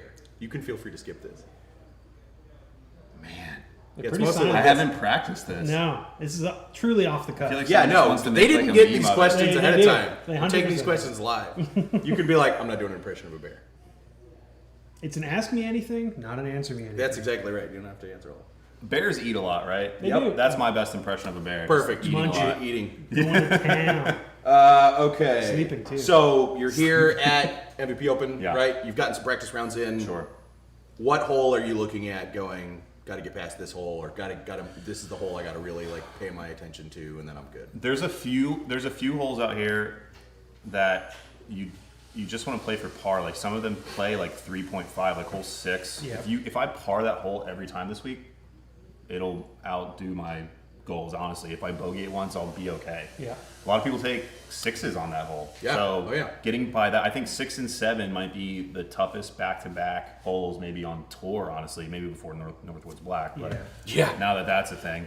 But getting through those two clean with par, because you can get your birdie on 4, you can get your birdie on 5, and then you just don't want to get rid of those birdies from 6 and 7. Yeah. Right. So I'd say 6 and 7 are the two key ones to just try to get the par. Okay, so Yeah. your goals for 6 are par. Par. If you take one bogey, you're okay. I will be okay. You'll be less I'll be happy, okay. but you'll be There'll okay. be more violence, but I'll be okay. Yeah. 7, the violence happens. Yeah. And then 7, are you trying to birdie 7, or are you just trying to par 7? It's tough. I go back and forth on whether or not I'm trying to like flick it to be safe to hit the gap, or if the thing about 7 is it's such a long hole and it's so far uphill that you really have to get on it. And I see a lot of people yank it, and then you get kicks left and right, and then you're looking at bogey at best. Absolutely. So sometimes I just want to throw something up the middle and take my easy par, but I know I can get up there for a circle's edge look. Right. So it's kind of like that. So if in the moment, if you well-designed bogeyed it is a 6, well-designed hole. if you bogeyed 6, you're flipping a coin as to whether or not the anger is happening on 7. It depends on how well I did on 1 through 5. You got strokes to spare. We're Yeah, good, right? exactly. Then I I'll got try to rip one, I you. guess. So. Awesome. Well, Dan, thank you very much for Thank being you. with us. Thank you, Good guys. luck this weekend. Good luck, Appreciate man. it. Yep, Thank you. absolutely. Enjoy Thanks the for the class. snack. Yeah. Thanks for the snack. Tastes Alex, we got another giveaway? Okay, sweet. I will go ahead and get that first. We are giveaway winner Tristan Gatz. I'm probably saying it wrong, but I'm trying to do benefit of the doubt here. It's Goetz. You are the winner from YouTube, so send us an email, community@mvpdisports.com, with your info, and we will get a signed Wayfarer NV sent off to you. So Enjoy. Congrats, my man. Yeah, absolutely. Those things are sick. They are sick. They're so They are sick. You're gonna love it. awesome. Okay, next up we have Minnesota man himself, Aidan Guthrie. Aiden, come on down. He comes in here and just stands in the background. Aiden's tall. What's up, man? Yeah, we may or may not have to adjust camera angle. You can see. Coming in for it. Okay, so we are doing what's called a live Reddit AMA. So people on Reddit have submitted some questions. We're also on YouTube taking some questions. So why don't you introduce yourself just a little bit, and I will get questions ready for you. I'm Aidan Guthrie. I'm from Minnesota. I've been playing disc golf for like 6 years now. I don't know what else to say. He's tall, throws incredibly far. Country mile. Country strong. Literal country mile. Yeah. Also, I mean, how big are your hands? Like the last, I mean, he throws, you're throwing dimensions. Big enough. Yeah, Dimensions. and he makes them look tiny. It's terrifying. What's your, this is something that people might not know, right? What's your current max distance, do you think? I mean, Not like a good day, like your normal every day, like if I'm throwing it as hard as I can and trying to get there. I like a golf line. Mm-hmm. Probably around 560, I would say. Yeah. I mean, if I'm not throwing for distance, but Yeah. I mean, out here, I feel like some of these downhill shots, you can definitely get more. Yeah. There's a lot of shots. Where What is it? Hole 11 is the Yeah. big downhill? Yeah, hole 11, hole 1 is a really good I've one. watched as this well. man get to the rock wall on hole 11. Are you planning to try and do that during the tournament, or is that just practice, go for it, funsies? It's tough because there's a really nice landing zone, and if you get past that landing zone, there's a lot of Christmas trees you can land in. So it'll be one of those things where it's probably going to be a short landing zone, and then if I'm not really super comfy with my up shots that day, then I might try to get a little farther down there to give myself a little closer shot into the green. But yeah, definitely going for it on hole 1. Yeah. Awesome. Can't There wait to see it. at some point will be footage of his hole 1 because we do a lot of like hole 1 tees, so definitely watch that. Okay, so what is your prep for tournament day? What does that look like? I usually like to wake up a couple hours before my tee time if it's an early tee time. Otherwise, just making sure I have food in my stomach is a big one, especially with these Pro Tour rounds. They can last, 3-4 hours pretty easily. So making sure you're not out there halfway through the course and you're feeling weak and hungry is definitely a good thing. What's your go-to breakfast? Something hearty with fruit. So lots of grains. Maybe some oatmeal would be a good one. Otherwise, Maybe some pancakes. Some pancakes, obviously. Oh no! The question was answered. Oh, that's 2, right? Now you guys are, I think, 2 up. I think we're insurmountable at this point. I think Pancakes might be taking it. I mean, Waffles are good too, but Waffles are fine. No, damage is done. Okay, so we have other questions for you. How tall are you really? Yeah, that's the first one. How tall are you really? Question mark, exclamation point. I'm 6'4" without shoes. 6'4" without shoes. Okay. Yeah, that sounds right. Okay. This is an interesting question. Who have you emulated your game after? Oh, so I mean, so it'd be a better question like, who did you look up to in the disc golf sphere going, that's someone I should take like form tips from maybe, or... I mean, when I started out, I watched a lot of guys just around me play. Sure. So when I was playing, in St. Cloud and Bemidji, I wasn't even really watching coverage then. So just like a lot of local guys. That's cool. And, after that, I mean, I got so much just form help. So I think at that point it was pretty raw. But then after I started like watching coverage, probably Eagle would be like someone where I feel like he has some really good mechanics, but also Paul, because I don't really pull through as straight as Eagle does. I have a little more of a wide rail throw. But yeah, definitely those two as far as just trying to figure out kind of what works for me. But sure. Honestly, having watched myself play a few times, I don't think I really throw necessarily like anyone specifically. Yeah, you've got a... No, you definitely have your own unique throw. Yeah. Okay. Are you Garrett's brother? And if not, how often do you get asked this question? Okay, so this is actually a really good question. Uh-oh. Because it was at Las Vegas last year, me and Garrett actually teed off on the same card. Oh, good. And ever since then, it's kind of been a running joke between us. So every time we see each other, he'll be like, "What's up, Guthrie?" And I'll be like, "What's up, Guthrie?" Are you Guthrie? Yeah. That's right. Because there's so many times people call him Garrett Guthrie, and then I get Aidan Guthrie every now and then. So perfect.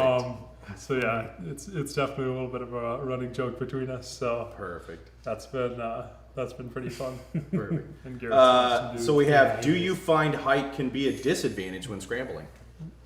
I mean, I think height is actually an extreme advantage in scrambling. I think that being able to stretch out a little further, get a little farther reach around some trees and stuff like that is a pretty big advantage. I'd say the big disadvantage of height is on a lot of low ceiling tee shots. Yeah. That would make sense. I was at Worlds in Utah earlier this year, and there's definitely some holes there where I wish I was like, a shorter person. Cut the shins off. Yeah. Sure. But no, just learning how to throw nose down and kind of learn how to throw some of those like crouchy shots definitely helps a lot with those. But okay. So we have, do you have a Team Series stamp coming out? Soon TM. Soon TM. I like it.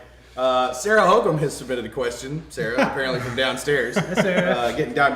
How does your hay bale throwing translate? How does your hay bale throwing form translate to your disc golf throwing form? Oh God. Not very well. The real question is, have you thrown hay bales? Is this a joke somewhere? Oh yeah. So I grew up on kind of a hobby farm, but there's a lot of farmers in the area. I stacked a lot of hay bales and sure. and did a lot of just farm work in general. So yeah, it's definitely something I've done in the past. So. Working to incorporate in your game. Yeah, absolutely. Not necessarily something I incorporate. What's your favorite Minnesota course? Oh, so it's a little known course in Ogilvie, Minnesota called Chains Edge. There's actually 3 courses on the property, and they're all amazing. Is it private or is it public? Okay. It is a private course, and yeah, it's an amazing property. Chad Estrup does an amazing job, and yeah, that's my cool. favorite course in Minnesota. Cool. So, is there one disc not currently in the MVP lineup that you would want to see? I mean, not really. I feel like we have a very, very complete lineup. I would say maybe, I don't know, something with a really deep dish, big bead putter. Sure. Would be an interesting one. Okay. So we're going to do 2 questions lightning. 1, what are you currently putting with? I'm currently putting with Firm Pilots. All right. Nice. There's our pilot person. Okay. And then last question before we let you go. What is your current favorite MVP Axiom Streamline disc? Not all 3, just any one. Just any one. All right. So, I mean, my favorite one, man, that's a tough question, but That's tough. I have to say I've got a really, really beat up Neutron Soft Envy. Yeah. That's probably got to be my favorite one in the bag. I've had it in the bag for probably 4 years now, so that's a special one. And yeah, that's probably my favorite one I'm bagging now. Other than that, Surprised to not hear you say Hex. Hex is too new. Too new. If anybody gets the chance to follow Aidan, you're going to see some incredible Hex shots this weekend. That practice round was nuts. Yeah, it was a lot of fun. Oh my gosh, I've never seen somebody throw such like laser beam shots before with like an out of the box disc. That was You could play you probably play under par with the Hex as your longest disc on this course. Yeah, I bet you it was crazy. It'd be close. Maybe. It'd be close. It's a long course to be It is just a long. Hex It is stop. long. Awesome. Well, Aidan, thank you very much. Good Yeah, luck this thanks for weekend. having me, guys. Yeah, of course. Best of luck, man. Yeah. Okay. We don't. I'm getting the head shake. I'm getting the head shake. Okay, It's a no. It's a no from Alex. we have a surprise guest who I don't think we had it on the spreadsheet, but we have TMVP's up and coming FPO player Emma Party. Emma Party's here. Who is here? Yeah, come on, get Come on in down, there. Emma.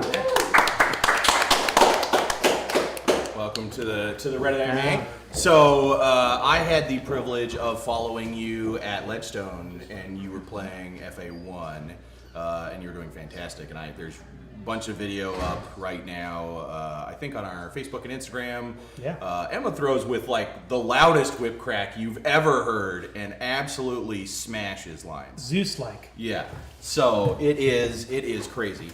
So Emma, we are doing a Reddit AMA, so you're live on YouTube, and we're taking questions from both Reddit and YouTube right now. So tell people a little bit about yourself while I get questions pulled up.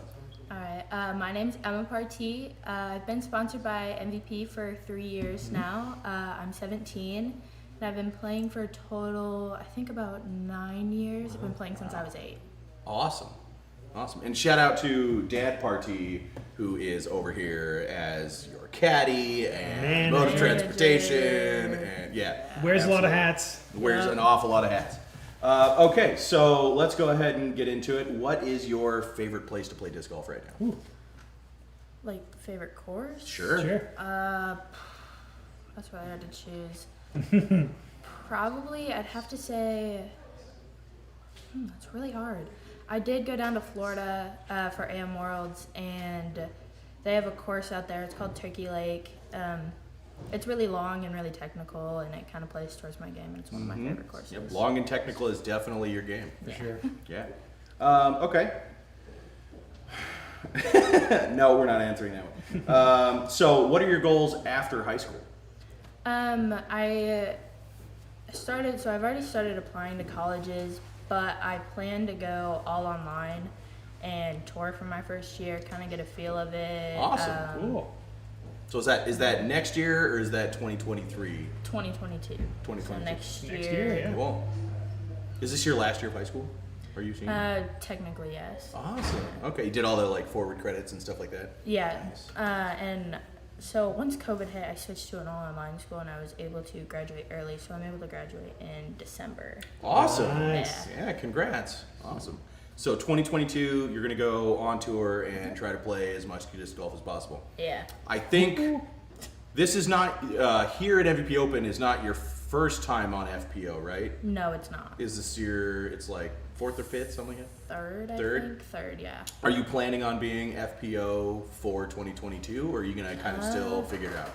I think I'm gonna mainly play FPO. When I'm home, I'll probably play a couple FA1 tournaments. Sure. Cool.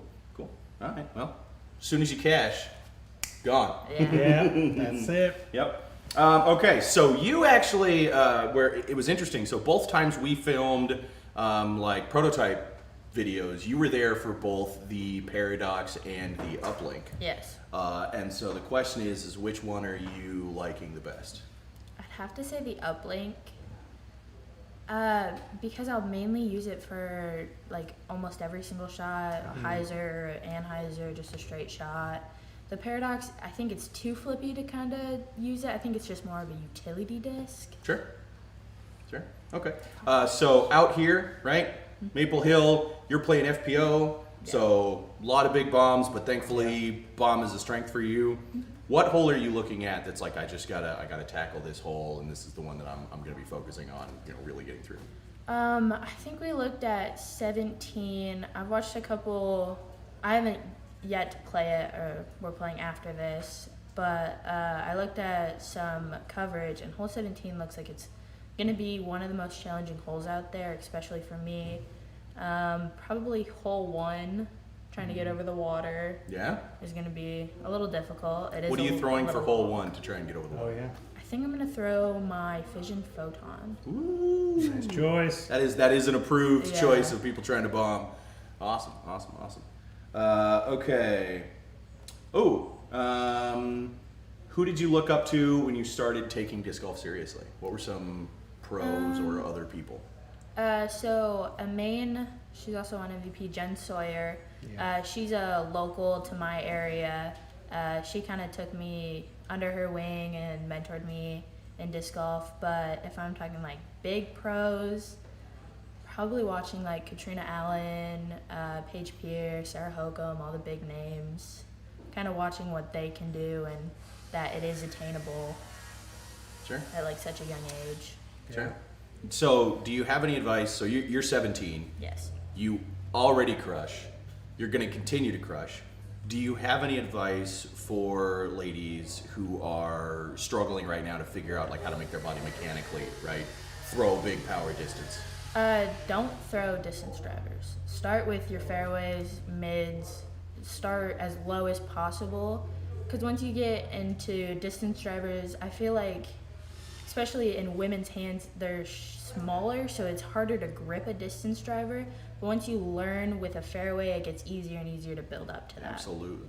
That's fantastic advice. I frequently have to like remind people, like, disc down. Yeah. Like, there's nothing wrong with 6, 7, 8 speeds. Nothing man. at all. Yeah. Like, biggest players in the world, let them throw 8 speeds. Yep. Yeah, absolutely. So for those of you that don't know, Emma's last name sounds like the word party. So she frequently gets referred to as bringing the party. And someone apparently knows this. I'm pretty sure your dad's over there just submit commercial or questions because it says, "What do you bring into the party? Chips and dip or fruit?" It's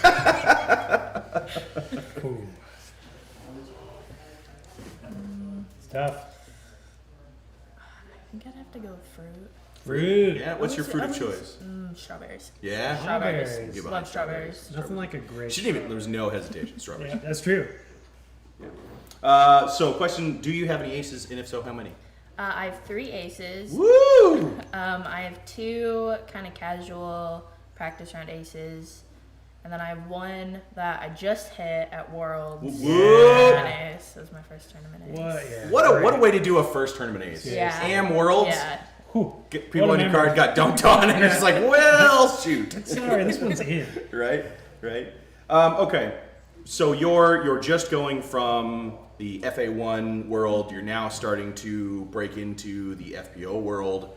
What area of your game are you hoping to improve the most over this? You're about to be touring. So. Probably my mental game. I have a problem with confidence in my throwing, confidence in my putting. So getting up to these big stages with all these FPO players, and they kind of know how to control it, and so that's one thing that I'm learning. And I think playing in FPO and seeing that is going to help because you don't really see it in that AM field. You see it a lot with your pros. I think that's fantastic, and that's actually a great way to do it. So did we do waffles or pancakes? We did not. Hardest question of the We're day. saving it. Last question of the day. Most important. Most important question of the day. Team Pancakes is winning by 2. Emma, I'm excited. waffles or pancakes? I'd have to go with waffles. That's okay. We got one more. We got one more. You guys are up by 1 now, right? Up by 1. Did we plan it this way?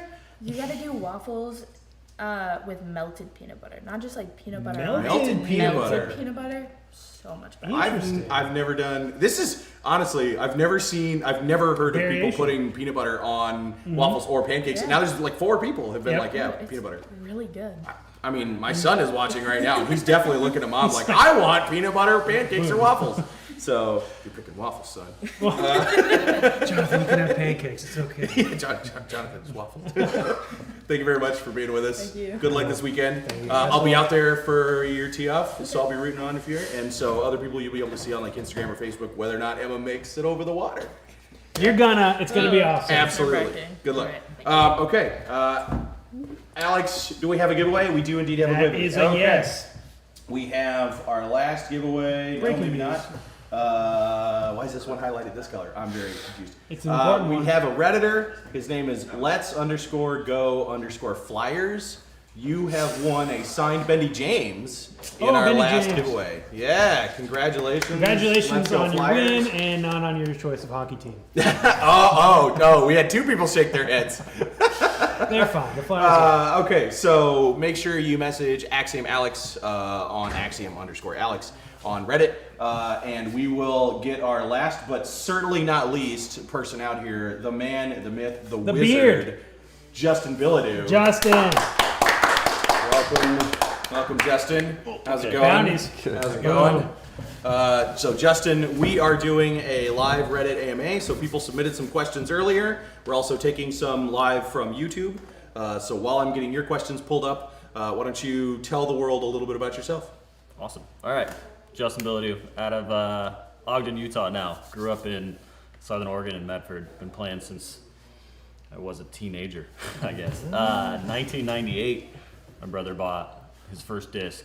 Wow. And played at this local little course that no longer exists, and then the whole family was hooked. And then, it's all it takes. Didn't turn pro until I think 2015, maybe 2014. I don't know exactly when, but when we moved to Utah, we started playing leagues. Okay. And then I noticed, hey, I can hang with some of these guys. And then there was some money involved, and it was no longer just beating the brothers and the friends. It was, oh wow, a sport that'll actually pay for itself. So that's cool. Yeah, and then my wife started playing as well, and awesome. Couples that play together stay together. That's very true. 100%. Yeah. So. You decided 5,000 plus feet of elevation was where you were really going to kick off your disc that's golf. the place. You were like, I want the most difficult, stable environment to play disc golf in. Yeah, because then I come down here and I get an extra 100 feet of distance. Right? They glide and they float. Right. Yeah. And then they flip a lot easier. It takes a while. I call it altitude sickness when I come down. 100%. That's a great I was up in Denver. And I tried to go play disc golf, and I was throwing, the flippiest thing, thinking it was going to, not at all. Yeah, no. No. Immediately left, and I was like, oh, now I understand. Yeah, have you guys ever played Solitude? No, Nope. I wanted to. You didn't make it? I missed it. I was very It is sad. still bucket list. Yep. It is still bucket list. Maple Hill, my favorite course in the world. Yeah. Solitude, second. Yeah. Okay, Good that's choice. high praise. And I think Simon made it out there this year, and he put something on his blog, and cameras don't do it justice. There's a hole at the end, and it's normally like a 1,500-foot hole. It's down a fairway or a ski run. Right. And we move it out to the opening into the field, so it's 1,800 feet during the tournament. Wow. Oh my God. Guess what I throw down it? Don't say envy. No, hang on. I was about to say proxy. You got it. Yeah. A neutron. I know this proxy. man. Yeah. It just stands up and it doesn't deviate more than 30 feet left or right. In fact, 1,800 feet. It's the craziest thing ever. If I remember correctly, right? It was it Am Worlds we met you? Yes. We met you at Am Worlds. Yep. Amy was playing. That's right. And he goes, this is the disc that turned me on to you guys, and it was the proxy. Yep. Put it in my bag, and 6 holes later, I aced with it.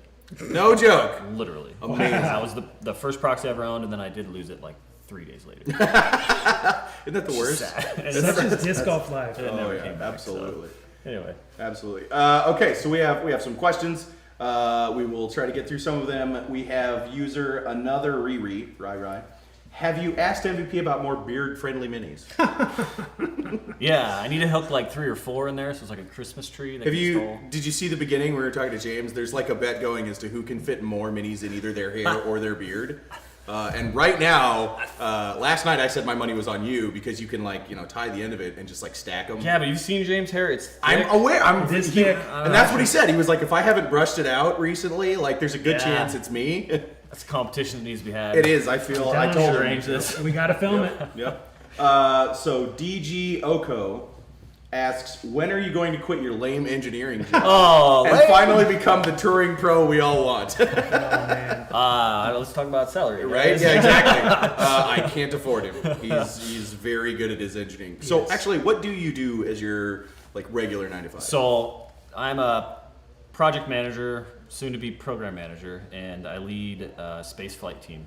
So we literally focus on space flight hardware. So any American crew module that you can think of, I built a major bulkhead for it. So the place that I work has some of the highest technology equipment you'll find in the world, and the largest as well. Awesome. And we build our own CNC machines, and we go big. So 100 feet by 20 feet by 8 foot work envelope, and that's the size the machine can cut. So the machines themselves are way bigger than that. Whoa. And because of that size and capacity, we just make some of the biggest, most complex parts in the world. And my focus has been space flight. Awesome. I really wanted to have a good legacy, not killing machines. No. You'd say that's a great legacy. Yeah, I don't want to build, missiles and jets. I wanted to build stuff that potentially will take us to Mars. So awesome. That's what we do. Yeah, awesome. I'm one of those people who's kind of geeked out about the idea of humanity being a multiplanetary species at some point. I know it's not going to happen in my lifetime realistically. No, it's going to. Yeah, you think so? Elon Musk, man, it's going to make it happen. First Mars disc golf course? It'd be amazing. Yeah. My wife. Hey, there you go. Martian Golf. Martian Golf. So somebody's registering that name right now as we speak. MVP Mars Open. Yeah. Ooh. My wife has already told me I'm not allowed to shoot myself into space or sign up for any of those. Be the first ones on a planet things. Yeah, if you saw the thickness of the walls that separate humans from space, you wouldn't want to go. Yeah, no, that's what I've heard. That's what I've heard. Yeah. Okay, so how do you prepare for tournament day? What's your pre-round, pre-tournament day stuff? Moderate breakfast. I don't like to get too full. That slows me down. I feel like I don't have enough, spunk energy. If you eat too much heavy food, it kind of drags you down. So decent meal, hydrate like crazy. And then I've been working with a personal trainer for about 1.5 years now, and we've developed pretty specific warm-up routine. It uses bands. It's similar to what Disc Golf Strong does, I think, a little bit. But very much focused on getting the body very warm, loose. If you're doing it right, your first throw doesn't hurt ever. Yep. Right? So that's always my goal. Stretch while I'm warming up. And then, of course, I start throwing with shorter distances, putters, a standstill, typically something short, up to 150. And then just stretch it out. And then at least there and back with my full bag, if you have a field you can do it with.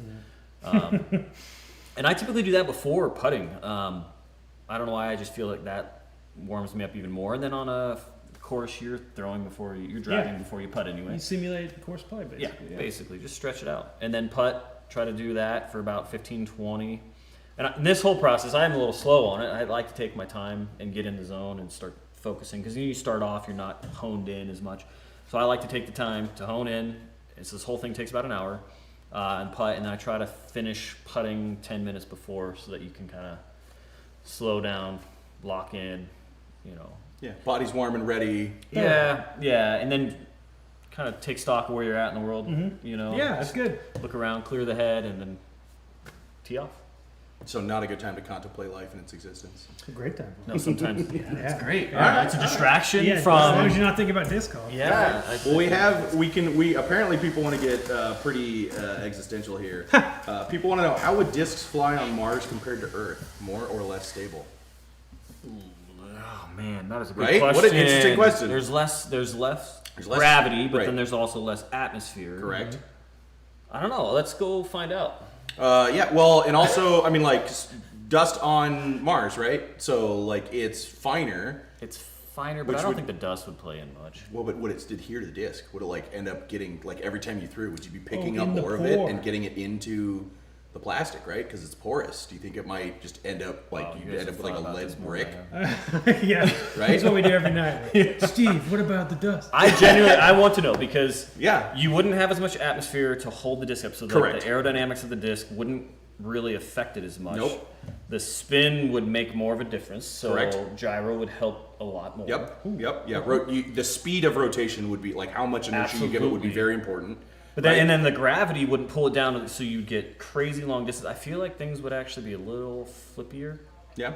And go a lot farther. But that's a great question. Yeah, I think, like, the first throw, it would be. And then as soon as it hit the dirt, it'd be like, well, this side's 10 grams heavier now. I don't know how thin the dust would have to be for that to really matter, though. Yeah. Okay. We have to test it. Gotta go. Let's see. Is there any disc golf event that would get you to shave your beard? No. What? There's 2 questions in here about shaving your beard. Apparently, there's some very jealous beard people Has out anybody here. seen me without a beard? Right. No, I wouldn't one would recognize you. recognize me. I genuinely would not recognize you. My kids would crack. Yeah. Let's see here. It would have to be something like, to save the world, Martians are going to blow us up unless, I shave my beard. It would have to be something pretty extreme. And we have one last beard And can we question fake it? that I think is worth it. How does Justin deal with woodland creatures attempting to seek shelter in his beard during a round? Have you ever been is it Cinderella, or what's the Snow White, or the Disney princess, right? Have you ever Disney princess where just an animal attempted to land on the bird comes out of it? Yeah. No, I've had bugs fly into it all the time. Yeah. That's. Do you drive it? Do you ever drive a motorcycle at all? Are you a motorcycle guy? I did for a long time, but I decided I was either going to die or go to jail. Neither one sounded very appealing. Yep. So I got rid of it. But I rode bikes. Rode My bike would go 104 in first gear. It was good times. Okay. So the next question: did you have the beard at that time, and would it just like flow behind you? And no, that was clean shaven. Oh, all right. They're not very comfortable, when you're wearing a helmet with. No, absolutely, absolutely. I can see that. That was pretty beard days. Okay, so last question. Actually, we have 2 questions. So this is the normal one, and then the one we're all waiting for. All right. So MVP Open is happening, right? Yeah. What do you have a single hole out here, a grouping of holes that you're looking at, and you're going, okay, I got to get past these, and then I'm good, I'm golden, I feel good.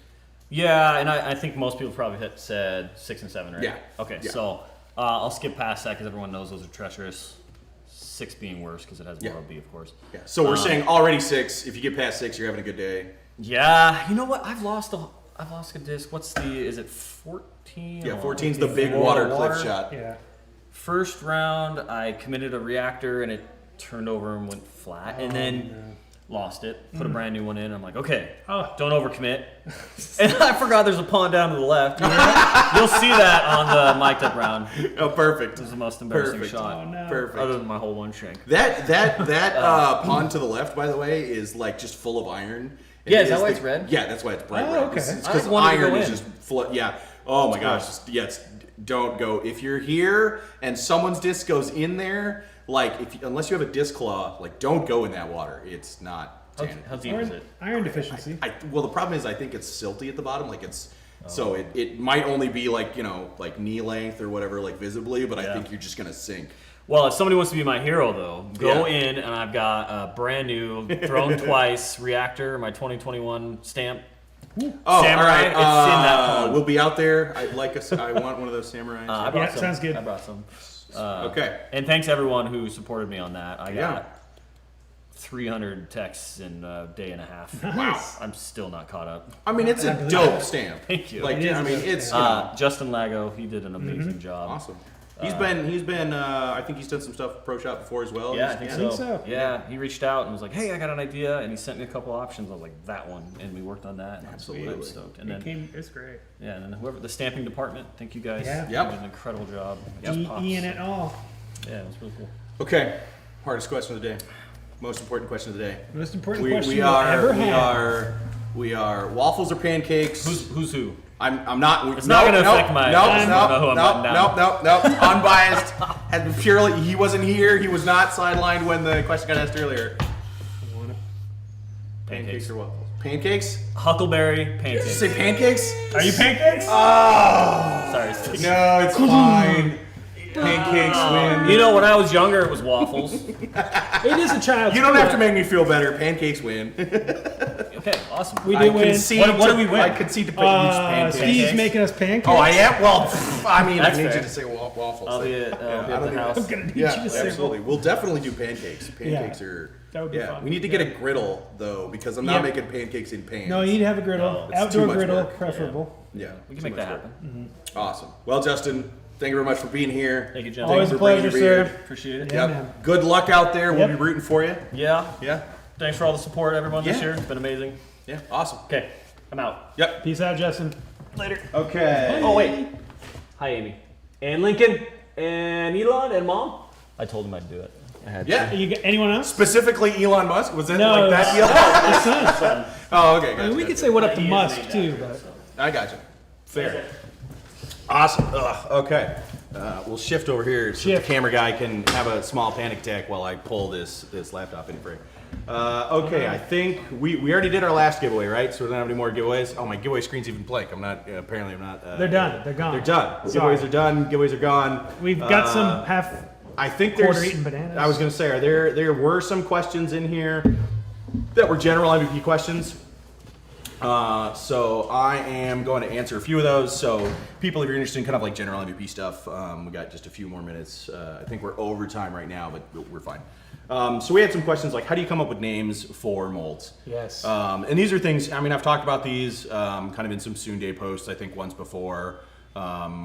But MVP, we have naming sessions essentially. Yep. But there's a lot of things that get considered with these naming sessions, right? Like what brand, obviously, MVP, Streamline, Axiom, they all have brand kind of guides for them. And then on top of that, there's things like the stability of the disc, right? And then there's also the actual word itself. We try to use words intelligently, especially with our naming. A really good example is the gravity. So I've talked about this, I think like 3 years ago, but the gravity was originally the name of a disc. And we were like, gravity makes a lot more sense for a basket, for our kind of next basket line. So we ended up like switching that. And I think the gravity is what eventually, the disc name gravity is what eventually became the dimension. I believe is what it was. so, yep. Yeah, I think it was the dimension. And so those kinds of things kind of happen. Then we have another question. Has Gyro X been field tested and what was the feedback? So some of you saw way earlier, earlier in the year, we had an announcement for a number of discs. I think it was the Paradox, the Uplink, the Rhythm, the Cypher, the Beam, the Jet. The Jet, and Did we also have the? I think we did have one more. And we had the Engine, Yeah, I think, but I could be wrong about the Engine. If not, you heard it here first. If not, you heard it here first. There's just called the Engine. And yes, so to answer the question about Gyro X specifically and the Beam, it has been tested. In fact, it's had lots of tests. There's been multiple iterations of it, and part of that is that Gyro X is kind of like another brand extension for us. So the MVP Axiom Streamline brand guide is going to kind of grow, and we want to make sure that Gyro X does what we're intending for the brand as a whole first. And so there are some things there that we want to hit. But it is kind of like a new way of doing things for us. Now, we're a big fan of, we'll release it when it's done. The current iteration, the version that was approved by the PDGA, is where we're wanting it to be. So now we're kind of just waiting on some other kind of parts and materials for the molding process, and then once we're ready to kind of do larger factory mold sets, we'll have more info about it. Exciting. So there's another question in here: did the Plague get a new name, or is the mold completely scratched from production? R.I.P. Plague. So yes and no. The Plague was, I think at one point, the Paradox now was the Plague then, but we were like, that's not good timing to release a disc called the Plague, because we'd had it made since I think 2019. Yep. And there was a lot going on for MVP at that time, and so COVID. hashtag COVID, hashtag going from 20 total employees to like 100 and hashtag 500% growth. Just keep going with that one over and over and over. It's a lot of hashtags. Yeah, it's a lot of logistical things that you have to do. I mean, it's a big difference when you've got like one molding machine and now you've got 10, and then you're trying to do 10 more, and you're trying to double and triple in size. And, I mean, it's just a nightmare. So between that and the other things we had going on, we determined that it wasn't a good time for us to release a disc called the Plague, so we renamed it to the Paradox. Although if you want to see, if you want to go compare the mold, I believe Chad has it in the 2020 Gyropalooza video. Yeah, he like holds one up, I think, and he's like, this is not the disc, the name that we're going to use. Someone asked, can you name a disc the Sanity so I can lose it every round? No. Just scrub out the N and insane. Yep. And so somebody asked, what exactly is GyroX? I'm not ready to fully give out all of the info about GyroX. I will give a little bit of teasers. So first teaser for those of you paying attention, we have a Gyropalooza pack, as always, that will be coming in the near future. There is going to be a disc in the Gyropalooza pack that you will not be able to get for a long time, months at minimum. Exclusive. So it will be exclusive to that pack. Dealers who are watching right now, the pack Sweating will also bullets. the pack will also be available to dealers. So if you're watching at home, you won't be able to buy these direct from MVP. You'll have to go to your local dealer and buy a Gyropalooza pack. We'll have info about that, sometime down the road in the near future. And then there is a couple of other fun objects that are going to be in that pack. So, keep your eyes open for that. As for the rest of us, we will be here at MVP Open. Yep. You are welcome to come say hi, come visit us. I know Alex will be running the community tent. He'll have some stuff for sale, and so come see him. I want to say thank you to everybody at the warehouse and HQ right now. Obviously, it's a lot of work making these events happen, but the team back at HQ is making, all of MVP happen every day. They are the real MVPs. Yeah, absolutely. I mean, we get to come out and have fun and do these cool interviews, and meanwhile, they're making sure that, discs are going out the door every day. So thank you to everybody at MVP. I'm not going to specifically name any names because I don't want anybody to feel, left out of that statement, but to the management team, you guys are doing fantastic. To the production and manufacturing teams, you guys are doing fantastic. To our order pickings and shipping lanes and people in HR and sales, thank you so much for, supporting the company and everything that we're doing so that fans can be out here and doing this. And so we appreciate you. Because without you, we're not here bringing discs for people to come hang out with. Otherwise, if you see us out on the course, come say hi. I am the polar opposite of James Conrad. I enjoy saying hi, although we'll probably elbow bump or fist bump. Andrew is I'm a happy medium. Yep, Andrew's a happy medium. No hugs, but say hi. And then James and Tyler and crew would be, more than welcome to say hi to you guys. So thank you very much, and have a great one. Yeah, thanks. Bye, guys. Is this how we sign off? Signing off from the live Reddit AMA. I'm Andrew. This is Steve. Bye. We're just giving it the old bye. We good? Are we? Okay, good.